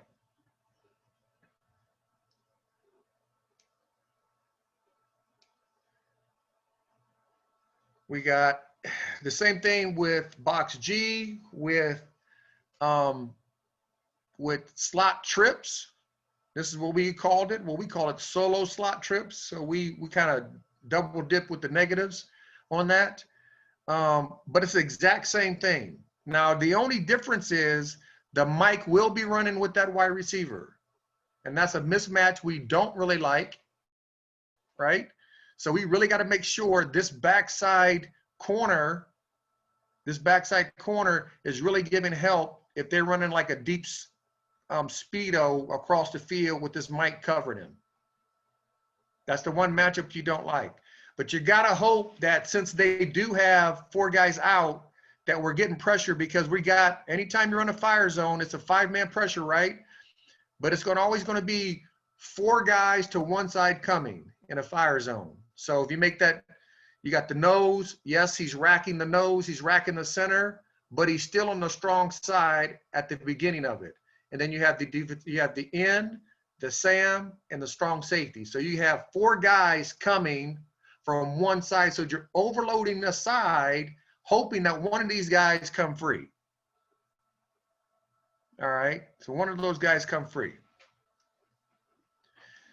So we got the same thing here, which this would be very, very rare in football, is that when they put the formation into the boundary, that is a rare occasion. But if they did, we would still be running it. Okay, we would still be running it. And that means that corner is going to make that trade call with that strong safety. The strong safety is still the trap or palms corner, he takes his spot. This free safety, it comes over and he now becomes that palms half field or palm safety to that field side. And now here is where the corner really has to make sure he gets depth, which most corners aren't used to playing, you know, away from the line of scrimmage and that far away from the receivers. So he has to make sure he gets enough depth so he can cover these two guys with this guy, again, the Leo, super buzzing, being the corner. And the Will is the carry guy on the Z if they went vertical. So if they ran a vertical, vertical, vertical, he would be underneath. He would wall number the Z, and then he would wall the U, and then the free safety, or excuse me, the corner may have to make sure he gets enough depth if they throw the ball to that outside receiver that he can go make a play on the ball. And the rule of thumb for most safeties is when a receiver is 10 yards, you are at 22 yards. That's kind of a rule of thumb for the secondary, just to give yourself a little wiggle room to go make a play down the field. All right. And here we go again. It's the same thing as 2x2. We've already talked about it. All right, we already talked about it. Now the difference is if they go empty, we check. All right, that's the key. If they go empty on us, we check, we play Sam 3. And Sam 3 is only a 4-man rush. That means that Sam is coming off the edge. We're still sticking the end, racking the nose, ladding the tackle. He's still super buzzing, right? He's still super buzzing. Now he's a weak hook player, a 3-receiver hook player. Now this strong safety, instead of coming down and blitzing, he comes down and plays a curl flat like a true cover 3. All right? And the safety just apex the middle. All right? That's all we do. Any questions? No questions. All right, here we go. That was that one. So that was field slasher. All right. Sorry, Coach, I had my mic on mute. Okay. I got Yes, a quick sir. question for you. If you go Yes, to sir. E for me, please, box E. Box E. Yeah. Yes, sir. Right. Can you quickly talk me through what type of athlete Leo is? And then if he super buzzes and Z's disappeared, what's his secondary role? So Leo, oh gosh. So Leo is really like you could make him, if it's a 3-4, obviously it's your wheel backer. But if Right. it's your fourth, if you're in a 4-3, it's your most talented defensive end. Right. The most athletic defensive end that you have. So for us, we had different guys doing it, but when you can get a guy like Khalil Mack, who we had with the Oakland Raiders, he was our Leo. And Khalil was just athletic. He was just a big athletic, kind of freak that he can go out there and do that. Now, if one is not there, if one is gone, and that's what you asked, right? So if one is gone, your next read is always back inside. Okay. So if one is gone, and this is a base rule for linebackers, underneath coverage players, anybody that's underneath. So remember, we got these 3 guys. If nobody is to your side, the work always comes away from you. So that's crossing routes, stuff like that. That always comes away from you. So that's like a general rule of thumb for anybody that's dropping underneath coverage. All the curl flat players, the 3-receiver hook guys, and even the super buzzer. That answer your question, Coach? It does. So so basically he'll play either the curl or work his way back inside. So he'll super buzz. If one is vertical, he works his way back inside. And This is what we used to have a coach with the Steelers. His guy's name was Rod WOODSON. And he would always tell the players, all you need to do is find work, son. I don't need you to cover grass because you don't get paid to cover grass. I need you to find work. Work is always found back inside. It took me about 2 years to figure that out, but it helped me once I started getting it in my head. All right. All right, that's one. Coach Rod, there is a question from Coach Victor Castillo. Okay. Coach Victor, do you want to shoot your question? I saw it in chat, but maybe better if you ask. Yeah, hi, Coach Woodson. Greetings from Mexico City. I have a question. In empty information, Yes. why do you don't check to deep safeties or cover 4? I mean, I think cover 3 is a weakness against empty. Well, there's a weakness in every defense. So if you want to check cover 2, because remember when they're in empty, they very rarely throw deep. They're trying to get that ball out, right? Right. So it's more of a quicker, more of a quicker rhythm throw there. Now, if you want to go, we would go. Our call for cover 2 will be wild, wild, wild. You would see us back in the day for the Steelers when a team would come out in MC and we didn't like the look. Anytime we didn't like something, we didn't kind of have a good feel for it. We would go wild, wild, wild. We would throw our hands in the air, shake them, let everybody know we're playing cover 2. So absolutely, you can play cover 2. We just decided with the Raiders, we were going to play cover 3. And every defense has a weakness. It's how you want to play it and how you want to coach it. If you want to coach, I wouldn't go cover 4 because there's too many variables in cover 4. I would go cover 2 or cover 3. Okay, got you. Thank you very much. Yes, sir. Any other questions? Okay. There we go. Now, here we go. So remember I said fire zone, right? And this is the definition of a fire zone. So 5 people are rushing, 3 underneath players, and 3 deep, right? But our underneath players do one thing. They match anything to the flat.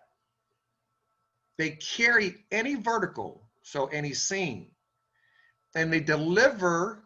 When we talk about deliver, we're always talking about going back across the field. We deliver that back across to color. Now, if color's not there, meaning your teammate, then we keep it. Because say, we're in this set right here, right? Just say we're in this split back set. And this tight end comes down the field, he runs a vertical. This receiver's running a vertical or out or stop. He runs, what we call F angle. This number 3 comes in and runs an angle, and this guy comes in, runs vertical, so he runs a rail. So that means our hot 2 player over here is taking that vertical, and that number 1's in a vertical. So who's going to take the crosser? Well, it's going to be the hot 2 player, which is normally going to probably be the Mike Backer or the Sam. He has to take him all the way back across the field until he runs out of bounds because everybody might be gone. All right, so that's the deliver principle to it.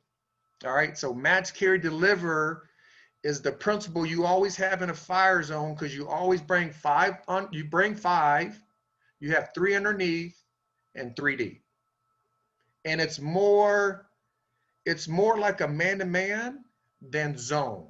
That's how we always played it. That's how we always taught it that way. Okay, we good with that? All right, here's one that I love because obviously you guys can understand I love pressure. And on defense, we always would say pressure or bust a pipe. And you can blitz to stop the run. And you can blitz to get after the quarterback to make him in a faster rhythm in his passing game. Most quarterbacks can't handle pressure and they can't read it and they just throw the ball up in the air or they get sacked. So a pressure or bust a pipe idea is we're trying to get the quarterback to speed up his ability to decipher what we're in and who he's going to go to from his first read to his second read to his third read. If we let him get through all his reads and he can check the ball down, shame on us. So Oki 2 or 3 is out of a 4-3 look, and Oki is really what we call kind of like a tight front. Now, even though this guy is wider, this open side tackle is wider in his alignment, because normally a tight front, he'll probably be right in here by a 3 technique, somewhere in that area. They are a little wider, so we're in a 5-ish, right, on both sides. He's going to be a 0 technique. The nose tackle will run some type of game to the passing strength. But the key to Oki 2 or 3 is that we're going to run cover 2 versus everything except 3x1. All right, so here, pro set in the first box, we're bringing pressure. All right, and I'll just read the description of what this defense is all about. Is set the defense with a tight call for the front. The coverage will be set with the deuce, which is cover 2, or tray, all right, which is cover 3. It's a 4 under, 2 deep, all except a 3 against a 3x1. All right, then we'll check tray. The fire zone 3 under, 3 deep, alignment in the Oki front rules. The Sam aligns in a tight front, blitz contain, all right. The Mike, again, vertical hook. So some of these are from different teams, and you see from different teams, we call different things, right? So the first time around, it was a hot 2 player or a 3 player. Here it's a vertical hook player and a vertical hook player here. And a vertical hook means the same thing as the wall.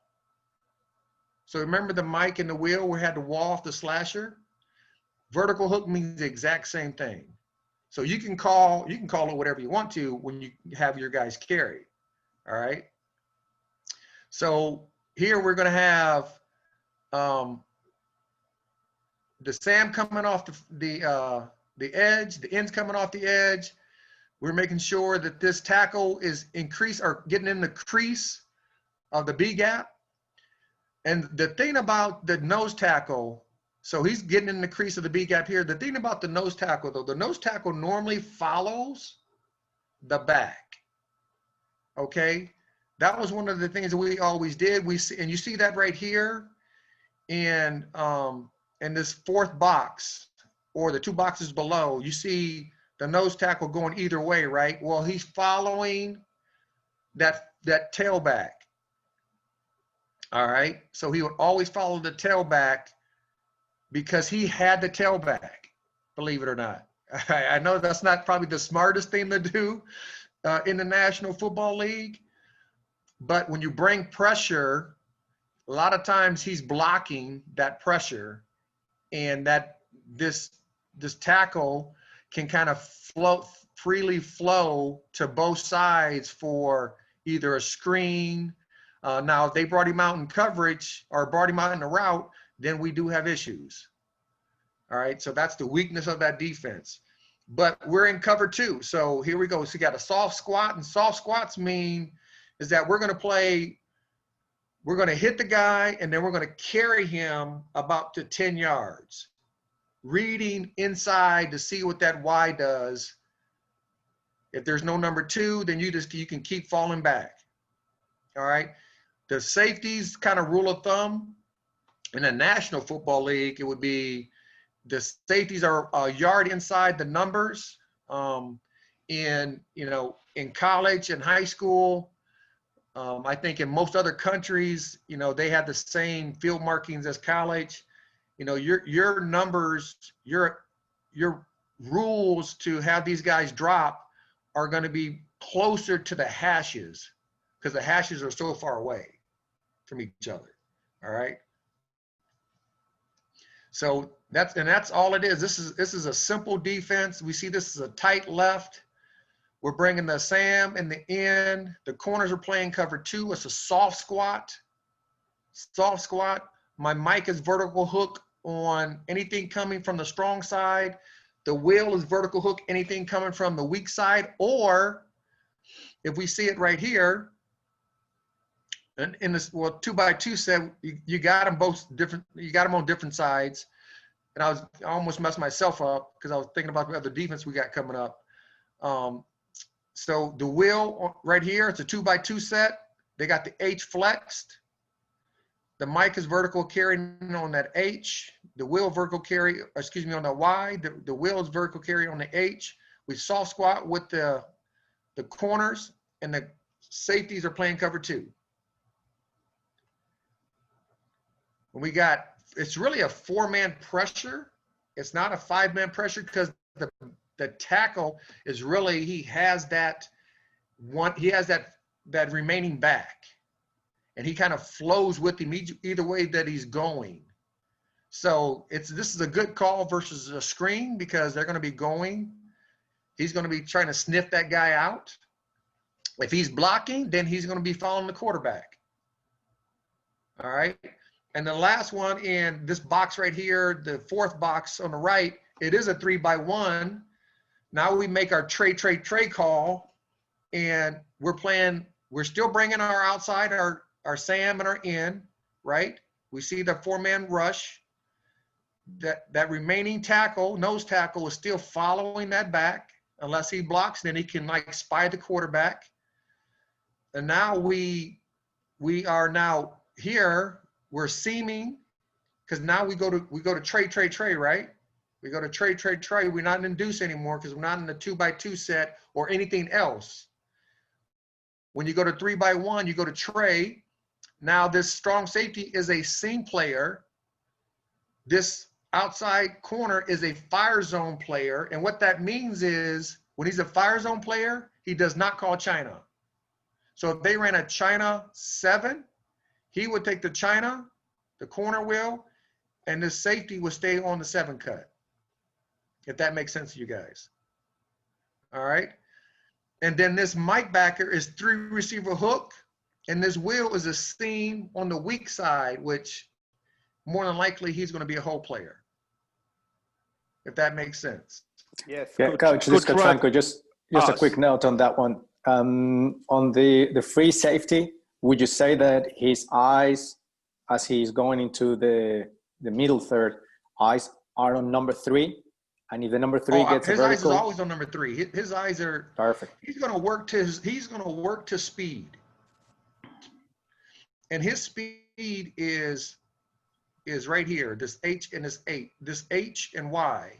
So he's going to work to his speed. That's his imminent threat, because we have a seam player here who he has no, more than likely he won't have anybody on the seam, right? Because unless his back comes out and he's now if this F is child, that's different, right? But since he's not, he can be in the window for any of these slants. So we know that our imminent threat for this free safety is back to this 3 receiver side. So yes, you have to get closer to number 3. That answer your question, Franco? Absolutely. Thanks, Coach. Coach Rod, we got Warren who got a question for you. Warren, your mic is open if you want to ask to Coach Woodson. Hey, Coach. Warren Smart from Stallings in London. Yep. In your diagram 1, you've got a 2v1 with a tight end. Does the cornerback play soft squat on that, expecting the end to come out even if he goes inside like a pro out, or would he ride the number 1 deeper? Yeah, so this one is, a soft squat is different than a palm coverage. So remember, the palm coverage is where it was more like a trap. So when you see the palms is a coverage where if number 2 came to the flat and number 1 went vertical, that corner would jump it and the free safety would go to 1, right? Well, in this one, the soft squat means we're playing deep to short. We're making them check that thing down, and we're going to rally up and hit it in the mouth. So if 1 went vertical, this guy ran kind of like a bench route, a 5-yard out, all right? We wouldn't jump that with the corner. We'll have that corner wait. The safety has to stay inside the numbers, and then once that ball's thrown, we'll rally to that. Now, this backer will be pushing it. right? This backer will push that. So he comes up, he'll be pushing the hip, and he can't undercut it, but he can push it to go make the play. All right. So that's the backer is going to be the one pushing it from inside out, not the corner jumping it, and then the safety got to go take one. Because if you jumped the safety on it, or excuse me, if you jump the corner on the number 2 coming out to the flat, and now the safety's on number 1, right? You could do that in a pro set, right? You could do that in a pro set. But normally, for the rule of thumbs, you just kept it as it is, where it's a soft squat. You didn't play. You could play a trap coverage out of this on the strong side. You could. Only when they have 2 receivers at that side, though. You couldn't do it when they had 3 receivers at that side, because now you're going to put one of these linebackers in harm's way, because he might be running with a receiver down the field by himself, right? Coach Rod, we got a question from Coach Laurent. Coach Laurent, if you want to ask your question to Coach Woodson, I just open your mic. Thank you, Coach. Yes, I have a question about the pressure on the QB. When you implement the pressure on the QB in a passing situation, do you plan the QB will go out of the pocket, and especially he will be more vulnerable if he's out on the left side? So my question is, what is the plan on a defensive point of view to let the QB go out the pocket on the left side? Well, we really never want the quarterback to get out of the pocket. That's never a plan. We always want the quarterback to stay in the pocket. The idea behind pressure is to, because they're not going to think that, the Sam and the end and the tackle and they think they can count them out. But the real idea behind pressure is to get the quarterback to figure out who's coming. They have to figure out who they're going to block. Then he has to go through his reads. He has to go through his first read, his second read, his third read. And what we're trying to do is speed that process up, or to slow it down, to make him pad it once, make him pad it twice, make him pad it 3 times. By that time, that's when you see sacks start to happen, right? And if he hurries his process up and he throws it too early, that's when you see interceptions occur. So the idea behind pressure is to always have, and there's no, they can always block up all your pressure, even when you bring 6, right? They can block it up if they want to, right?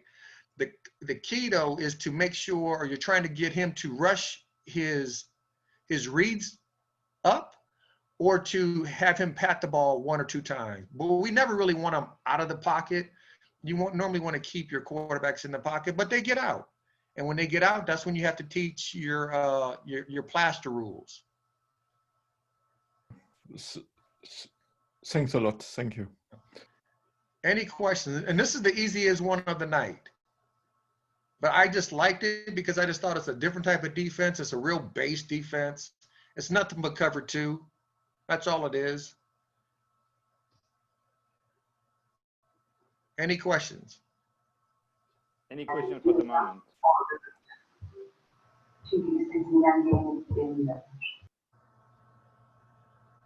Somebody had a question? No questions at the moment, Coach. Okay.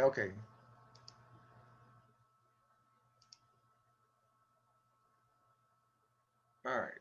That's not what I want.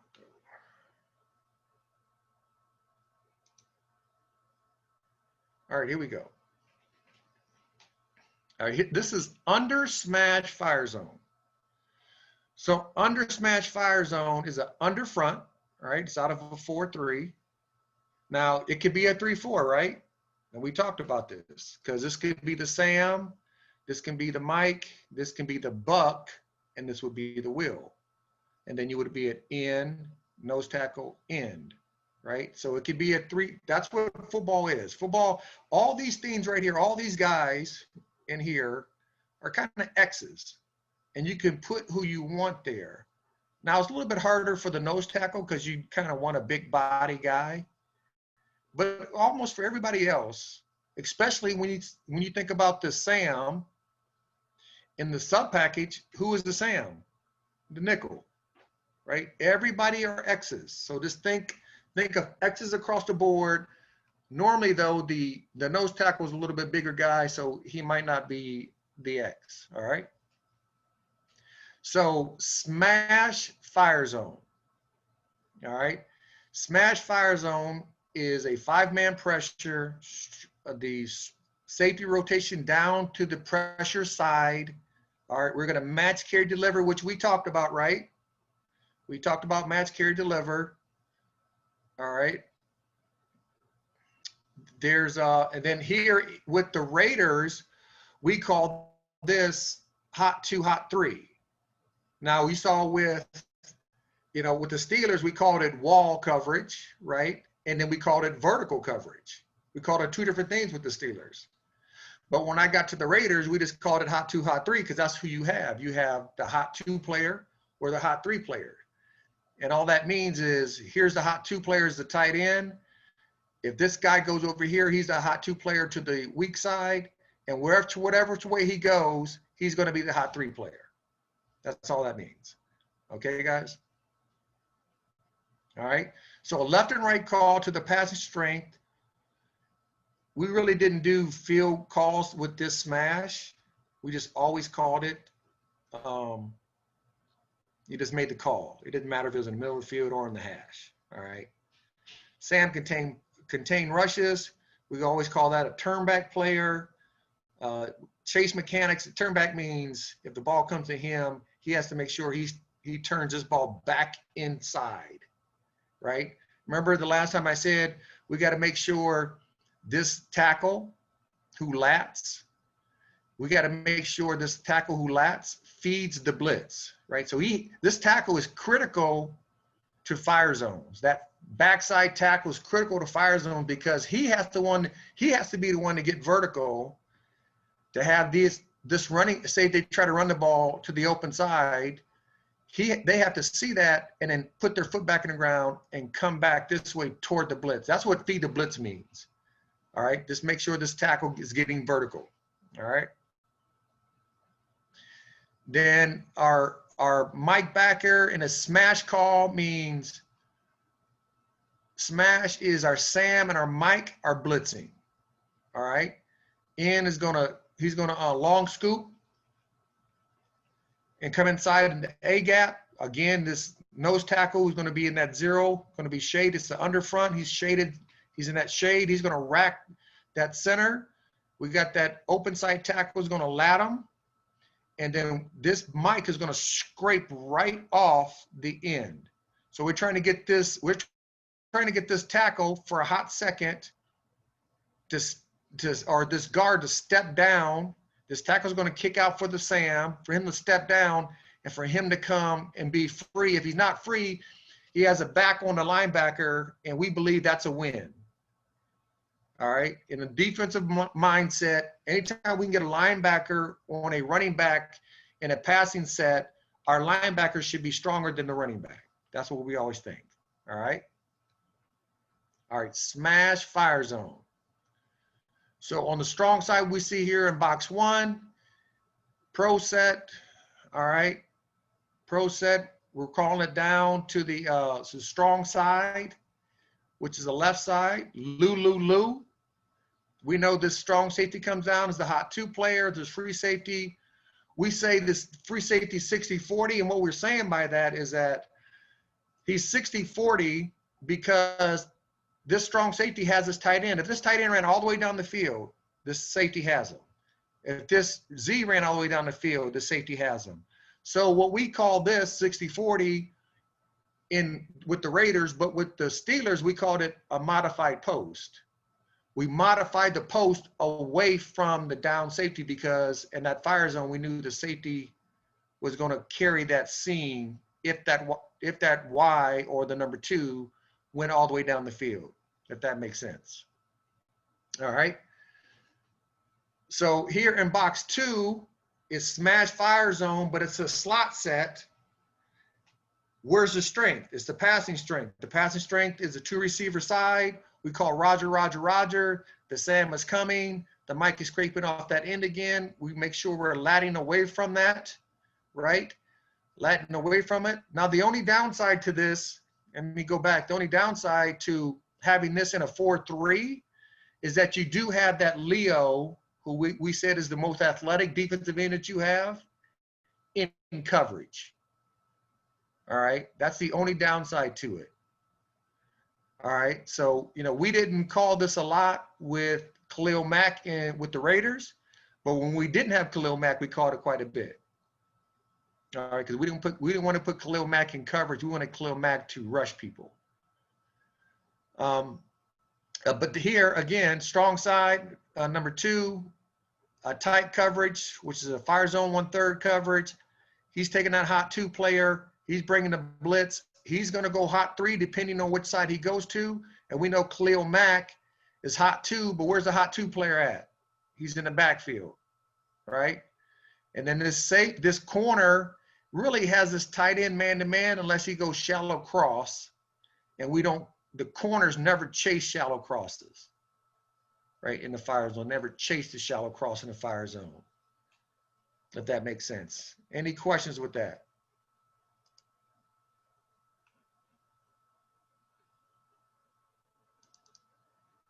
I mean, this is really a simple concept, all right? And the way we did it in Oakland is that it was an initial look defense, okay? So, because you're going to see, you know, you see block A, you see block B, it's what we already talked about. But then you go down here to block C, now the Z goes in motion, but it's initial look defense. So once they come out in the pro set look, we say Lou, Lou, Lou, Lou. We're coming from the left side. Now you can make it like we used to do with the Steelers. In the Steelers, we did final look. So if we did final look, then everybody would have to change, right? So we would go from a Lou, Lou, Lou to a Roger, Roger, Roger, but we didn't do that here. But you can do that if you guys have guys who can think on their feet and everybody can be on the same page. You definitely can do that, right? It is very doable. But here, it's the same thing. It goes in motion. We already got it, Lou, Lou, Lou. We just know this, that our will will be on a receiver. All right. It's a fire zone. So hot, it's a tight coverage, fire zone 1/3. We do not call Chinas in the fire zone 1/3. So if they run a China 7, that means he's going to be on the China. The wheel is going to come down here and be on the 7 cut. But this safety is going to modify his coverage, right, away from that down safety, and he'll be closer to that wheel and helping him in his coverage. Does that make sense? All right, I'm not going to go over the D. All right, or the Y off. It is what it is. We have it already. We talked about it. It's a initial look defense. Same thing here. The only thing is, I'm going to go down to it, is when we go empty. When they go empty, we would say Mike no go. Mike no. The Sam still goes. The Sam still blitzes, but the Mike no goes, and he expands to his cover, to his like being a hot 3 player. All right, because everything's going to be quicker. Passes are going to be quicker normally in an empty set. So we would always go Mike no go, play the defense out. Mike no go. Everybody plays their responsibilities. The only thing is Mike is not blitzing. Now he's in coverage. Does that make sense? I'm just trying to speed this up because we've been on here a lot longer than we're supposed to be.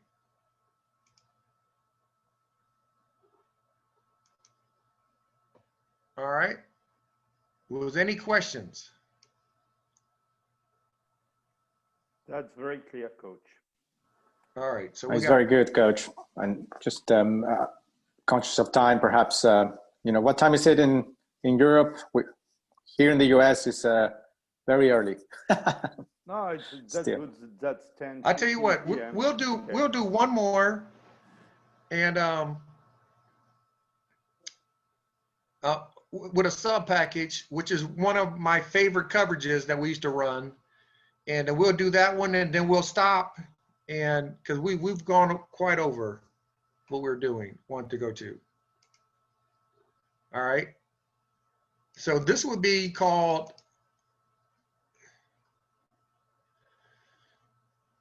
stuff the nickel.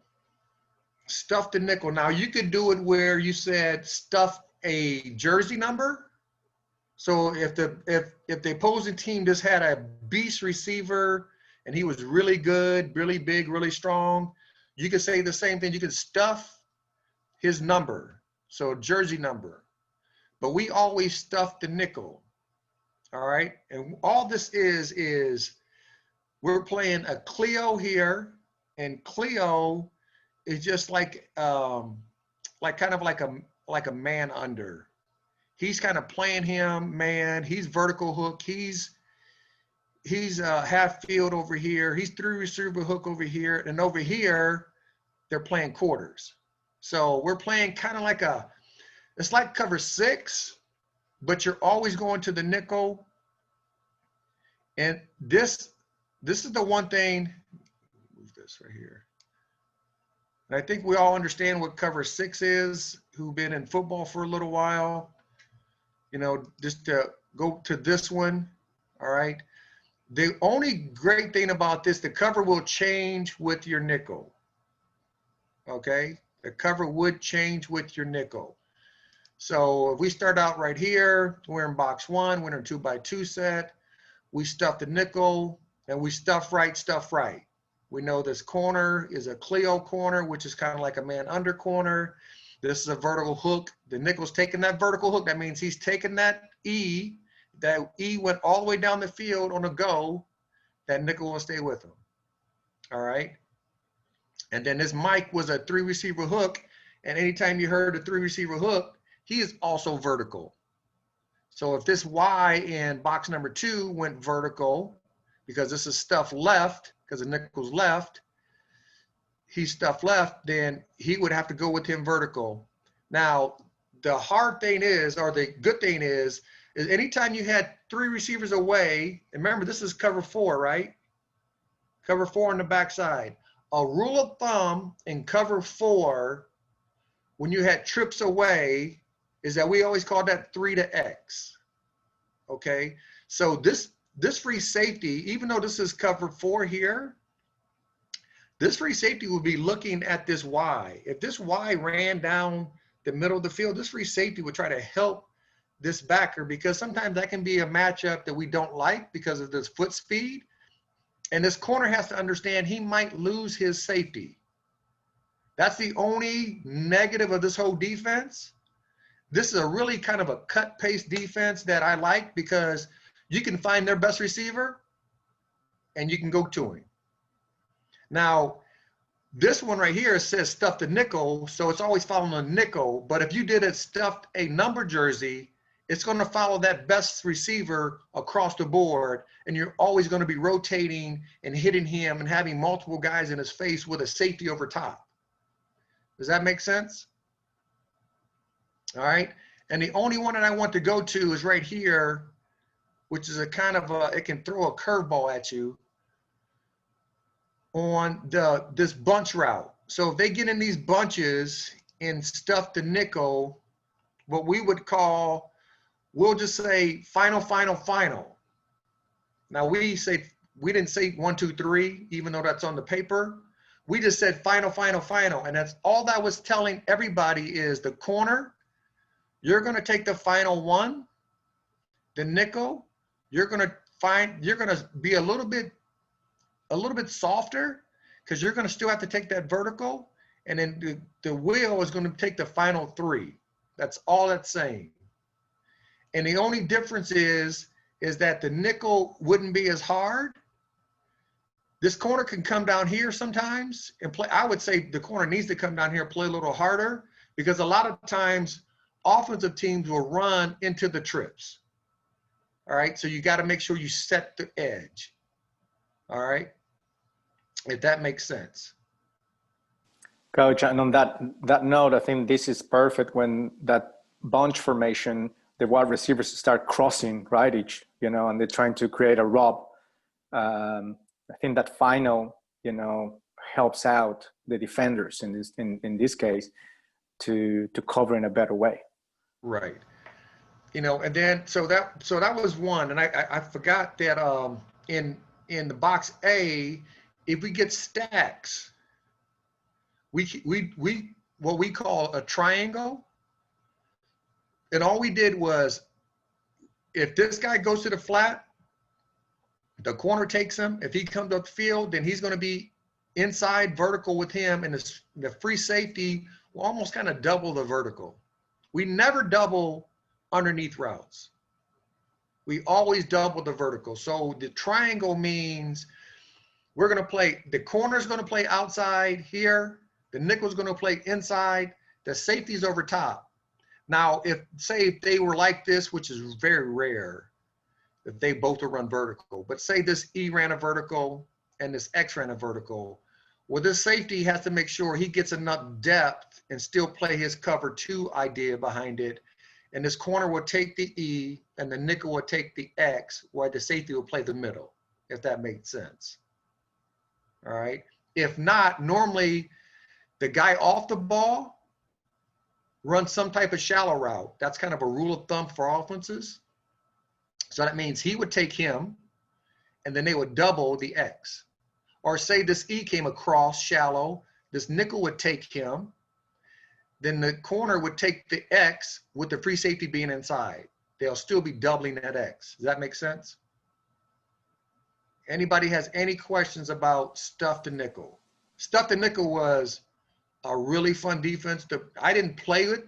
We didn't do this in Pittsburgh. We put it in when I got to Oakland, and I really like calling this defense versus teams that you had, you knew that their best player was always on the 2 receiver side.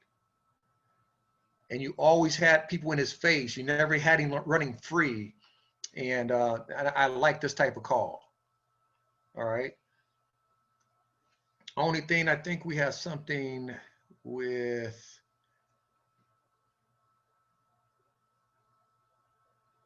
no. So even on empty, we're playing stuff the nickel, right? So even on empty, all we're doing here, if this guy peel motions, if this H comes out here and peel motions, we just bump it out, right? We're playing cover 4 over here still. We're bumping it out here. He's going to have to take the H, right? Well, he becomes a reroute buzz.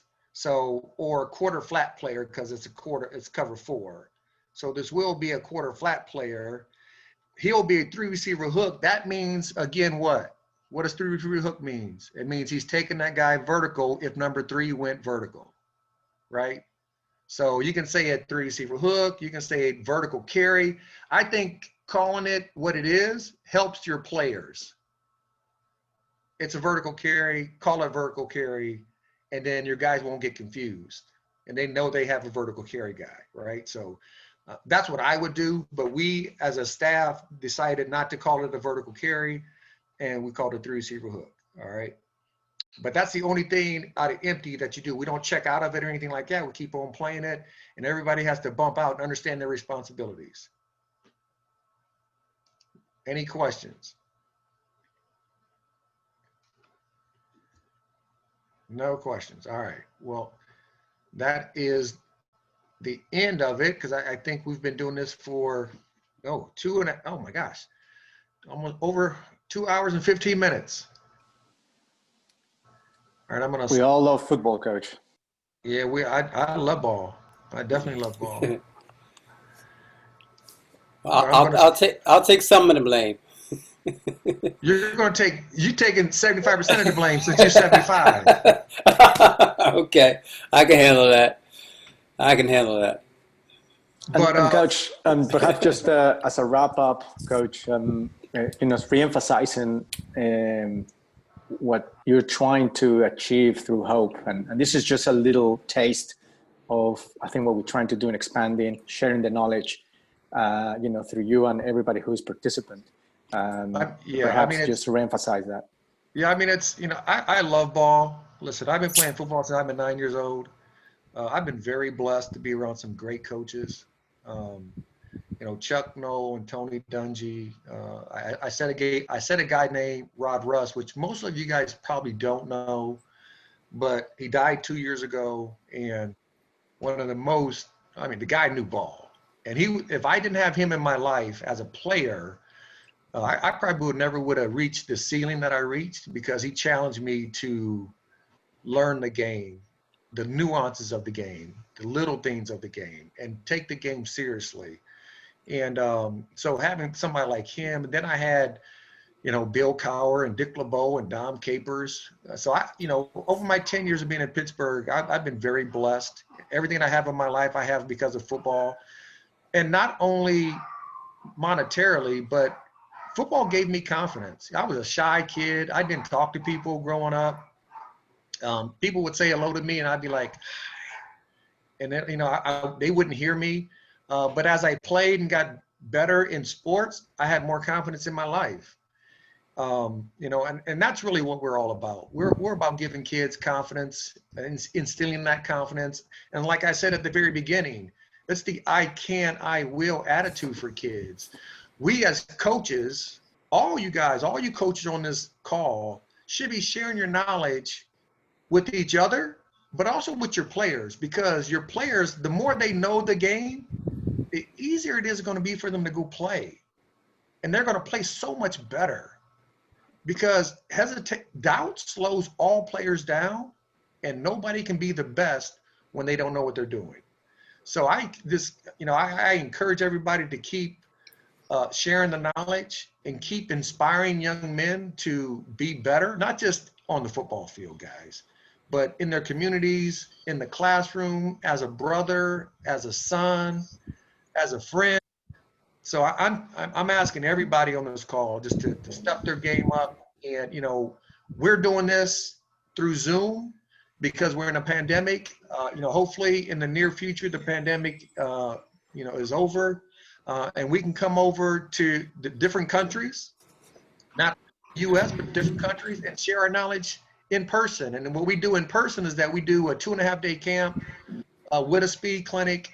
We do, the one thing I love about is that we do a mini combine, because every player wants to see how fast they run the 40, right? Right. What their vertical is. And then what we're going to do, we just started doing our website, and we're going to house all those numbers in our database, so players can see how they compare to a 15-year-old in England to Monterrey, Mexico. And they can compete. And I think that's a great thing. One of the things that we do that I think is more important than anything else is that we give back to the communities that we're in. So any money that we make, we give back to 20% of that money back to the homeless. Also, we give money to kids who can't afford, if the camp is not free and they got to pay for it and they can't afford it, we pay for them to come to the camp. So, I think we have a great team. I think, once this thing is over, we can come in person and to be there with everybody. That's going to be fun. The other things that we do is that we teach kids how to study film. We film all our sessions. When we go into, after having lunch, we teach them how to do everything the right way. We partner with the Way to Play initiative with the NFL. So we have all their information. And we teach exactly that. Another thing that we do, we have breakout sessions with the kids on social media, the rights and the wrongs. And then for internationally, we don't really do it as much in the US, but for NCAA qualifications. So if you want to go to college here in the US, we talk to the kids about what they need to do and give them the links to go there. So we talk about that. So it's, I think, we can't wait for this thing to be over, so we quit doing this thing on Zoom, and we can get in person to, first of all, meet everybody, but to really start changing some lives of young men out there in this who play American football, not only in the U.S. but internationally. And our ultimate dream is to see the NFL like the NBA, where there's so many national flags that could be flown on game day because there's so many different nationalities that made rosters in the NFL. And I know the talent is there. I've seen it. I've seen it in Mexico. I've seen it overseas already. It's there. I just think it has to be honed. So I appreciate all you guys letting us do this. And I really look forward to doing some more. And that's great. And then if I just say, Coach, obviously this is just the start of what I think a great thing is going to be through Hope Through Football. And Coach Rod is putting together a fantastic team behind the scenes to make this happen. And part of those is precisely Coach Sebastian Villason, who's doing a tremendous job in promoting this, across Europe. And we also have other people out there behind the scenes. And I just want to mention Coach Tariq Ayub, who's also helping tremendously in spreading the word, sharing the knowledge down there in the UK. So more to come, guys. I'm very excited as well. Thank you, Coach. Thank you, Rod. Just to let you know, though, that today we were blessed to have some people from Africa, from Uganda, from Zimbabwe, and that was great to share this knowledge also with our coaches in Africa. So that was amazing. Rod, Coach Washington, I thank you so much for your time. It makes nearly 3 hours work together, so that was amazing. We didn't see time flowing, and that was great. Everybody who attended tonight, I give you a rendezvous in 2 weeks. It's going to be offensive part. It should be Coach Charlie Collins, who was the former wide receiver coach with the 49ers, the Cincinnati Bengals, and one of the best wide receiver coach in the United States. He's a mentor of Chad Johnson. And we're still looking with Coach Rod Woodson to have a quarterback coach to explain more precisely the quarterback position. It's going to be Gene Gelquist. So Coach, so Coach, he's going to come on, and he's a feisty fella, but he knows ball. So he's a veteran. Yes, he does. He's a veteran. Yeah, he's been around the block quite a long time. So he's gonna join Charlie in a couple weeks. That's perfect. So everybody gonna receive the invitation when the link gonna be generated. And Rod, I don't know if you want to put the video you told, or the next time just. No, just I'll just say I won't put the video since I'm here. Okay. But if anybody has any questions about anything that was talked about today, or anything that we do in the future, being in clinics in different countries or whatnot, they can reach us at hopethroughfootball@gmail.com. So you can reach us there at hopethroughfootball@gmail.com, and we can answer any of those questions and get any information to you that you need. Exactly. You can also contact on the Facebook pages that we've got Hope Through Football, and I also created Hope Through Football France and Europe, and I'm going to follow you the question, Rod. And Coach Sept, just to, I think that you said that we had, Zimbabwe, I think we also have Spain, right, present? Yeah. We have the Kingdom. Oh, yeah. We have Mexico. I told at the beginning, but we had France, Switzerland, Spain, Turkey, Hungary, Slovakia. We got Canada, we got Mexico, Zimbabwe, and Uganda. Wow. That was a worldwide. That's awesome. That was a worldwide Zoom meeting. I want to tell hey, Hope girls, how are you? I still see Mel and Loretta and April. Thank you guys for coming on. Thank you so much, everybody. And thank you. Right, guys, I appreciate Thank you. See you in a 2 couple weeks. weeks. Yep. See Great you in 2 weeks. presentation. Bye-bye. All righty. Bye. Thank you, Stephen.